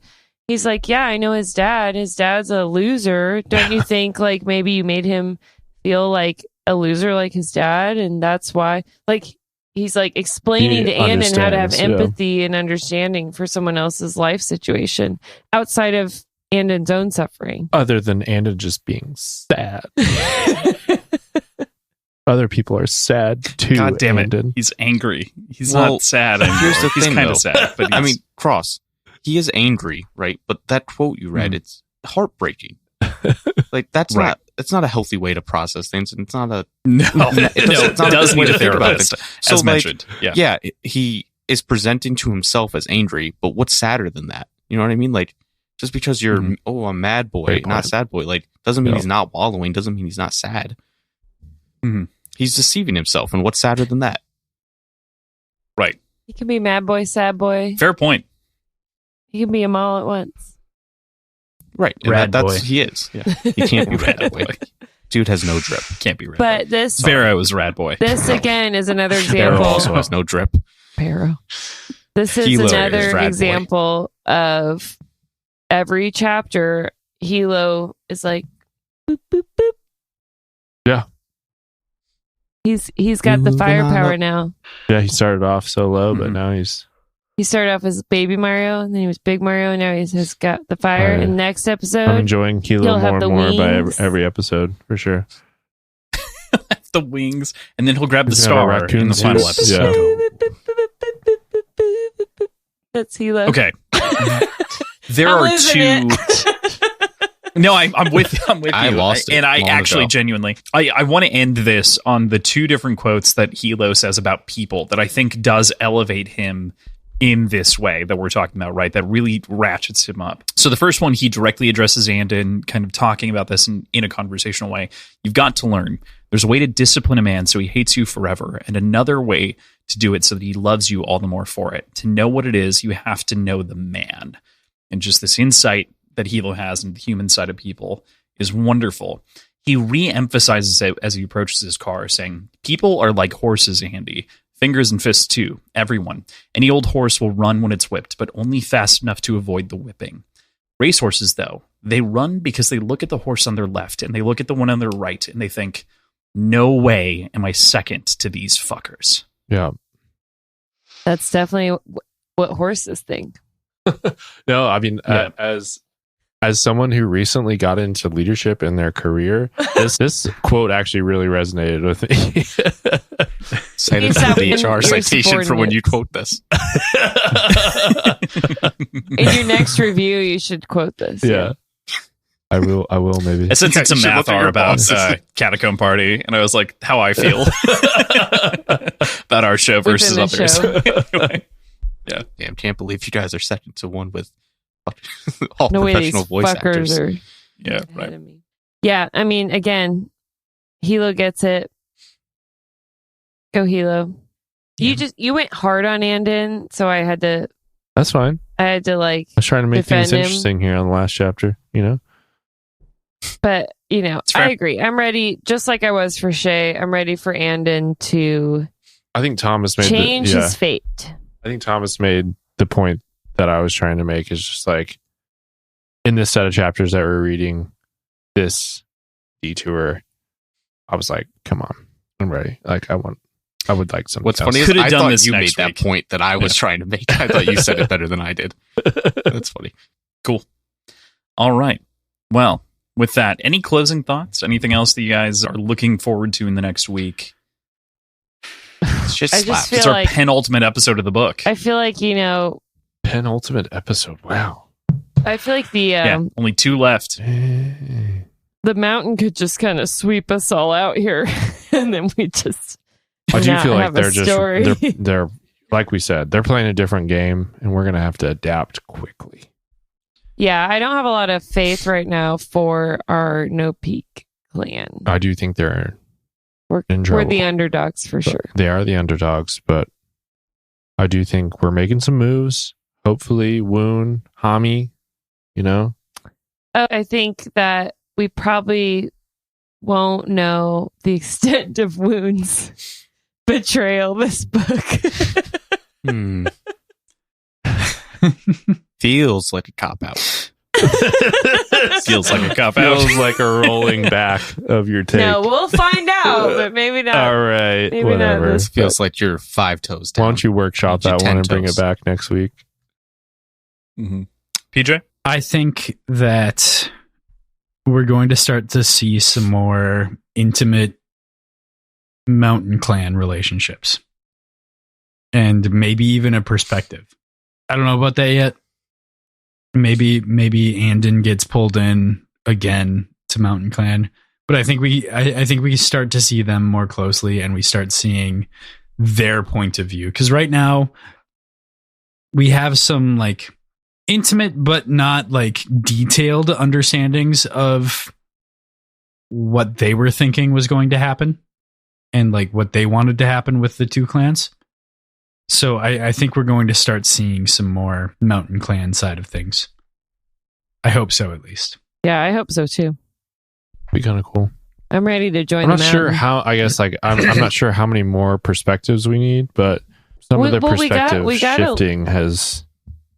We have Ash. We've got Gone Ash, but he could show us other characters. Yeah, and we had a little Aitmata through Andon. It'd be nice to see her again. Right. I miss her. I'm just not sure that I need like a new perspective at this point in the book. Like I would like to drill down on the perspectives that we have. Well, if people keep dying. Sure. Fair enough. A new spot has opened up with Lon's death, so who knows? Don't forget to shine. Maybe we'll just see Barrow every other chapter. God. Not Barrow. Should we make a bet on Barrow? Our bet last week was he'd die, right? Anything but that. No. Yep. I'm hanging on to those bets. So if you'd like to change your Barrow bet, you all said Barrow is fucking shit up, doesn't survive past this book. I'll give you the luxury. I still don't think he does. The tweet situation makes me feel like tweet. For the record, that was pre the other books coming out. That was Okay. Jade City only. Okay. So what tweet situation? I'm not on Twitter. The thing that Sauron that he talked about was head off. Yeah, the poll, the March Madness villain thing that happened 3 years ago. Can I change my bet? Sure. Thomas said no. You make the sub bet, no, though. It's fine. You can make a new bet. I'm gonna say Barrow is fucking shit up. Same. I feel like you can hedge. Yeah. I think you have to. I think he becomes more and more of a pain in everyone's ass. That's not a bet. He does survive past this. We'll sit on it. Okay. Yeah, I think we have to keep the first bet, but if you want to make an additional bet, you can. Oh yeah, this, as mentioned, I'm not like just removing the previous one. I'm just modifying. I thought you it. said you should change the bet It's a mod. It's mod. No. I'm saying inform it. Yeah. Thank you. Yep. Cool. All right. So with that, next week is our penultimate episode where we'll be reading chapters 42 through 49. Again, 42 through 49. So that's where we'll leave you for this week. Thank you, as ever, to Tim and Andrew, our producers for the show, for making us exist, keeping our shows lights on, making us sound good, making us sound okay. I'm gonna go with that for myself. Shots fired as a hedge. You can find all of our social medias, our Twitter, our Facebook, social media, everything on the show notes. Everything all in one very nice, easy, convenient location. Everything everywhere all at once. Everything everywhere all at once is lovely. Aaron, what should people do? You should when they find our show? Rate and review Words and Whiskey, 5 stars only. If you don't give us 5 stars only, then we'll go to our bank deposit box. We'll put on all our fucking Jade. Oh, is this a co-thread? I like this. What will we do, Ben? We'll show up at your fucking house or place of business. And we'll cut you in half. We'll wreck your shit. We'll just cut you in half. And then you won't have a business and you'll be dead. And then we'll ask your fucking chef to make us some fried squid. Or in my case, chicken fingers. There's some chicken tenders for her. Please. Thank you. Lovely. As always, you can find us. I love it. That was amazing. As always, you can find us at Words Whiskey Pod on Twitter, Instagram, Reddit, Words and Whiskey Show, gmail.com, patreon.com/Words and Whiskey, and our t-shirts are presently on TeePublic. You can also find Howler Pod anywhere that you listen to podcasts, as well as High Key Obsessed anywhere that you listen to podcasts. So make sure that you check them out as well. Thomas has an ongoing season on, oh my God, I almost said Julius Caesar because it's the Ides of March. Obviously, it's Alexander the Great. That is lovely, that I think people who love history should go listen to. Doing fucking 2 podcasts a week right now. I know the Words and Whiskey boys live that life. I do 4. Well, that's just you guys are dumb. Sorry. It's hard work. Hashtag content. Yeah, that's right. I'm sorry. PJ, we know I love you. You're brilliant. I would never, I'm sorry. I'm just tired. That's the only reason I said that. Dumb. It's true. But yeah, it's hard work. Please check it out. Week. I'm back in my wheelhouse talking about him as a general and not like all the Alexander the Lover nonsense I was talking about before. Now we're back in my wheelhouse. I'm thriving. So check it out, please. Hell yeah. And HowlerPod's coming back with the force. They've been doing some wonderful coverage with Mike's book reviews over on YouTube. YouTube Live. Talking about the... You can see our cute faces. Is that like recurring? Are you guys doing that monthly? At least the second episode, I actually realized it was live. I didn't know the first. But you can check them out there. Obviously, they'll have new stuff coming out in the near future. So, cool. Thank you guys so much for the support. We'll see you next week. Goodbye. Bye. Shine bright. Shine bright.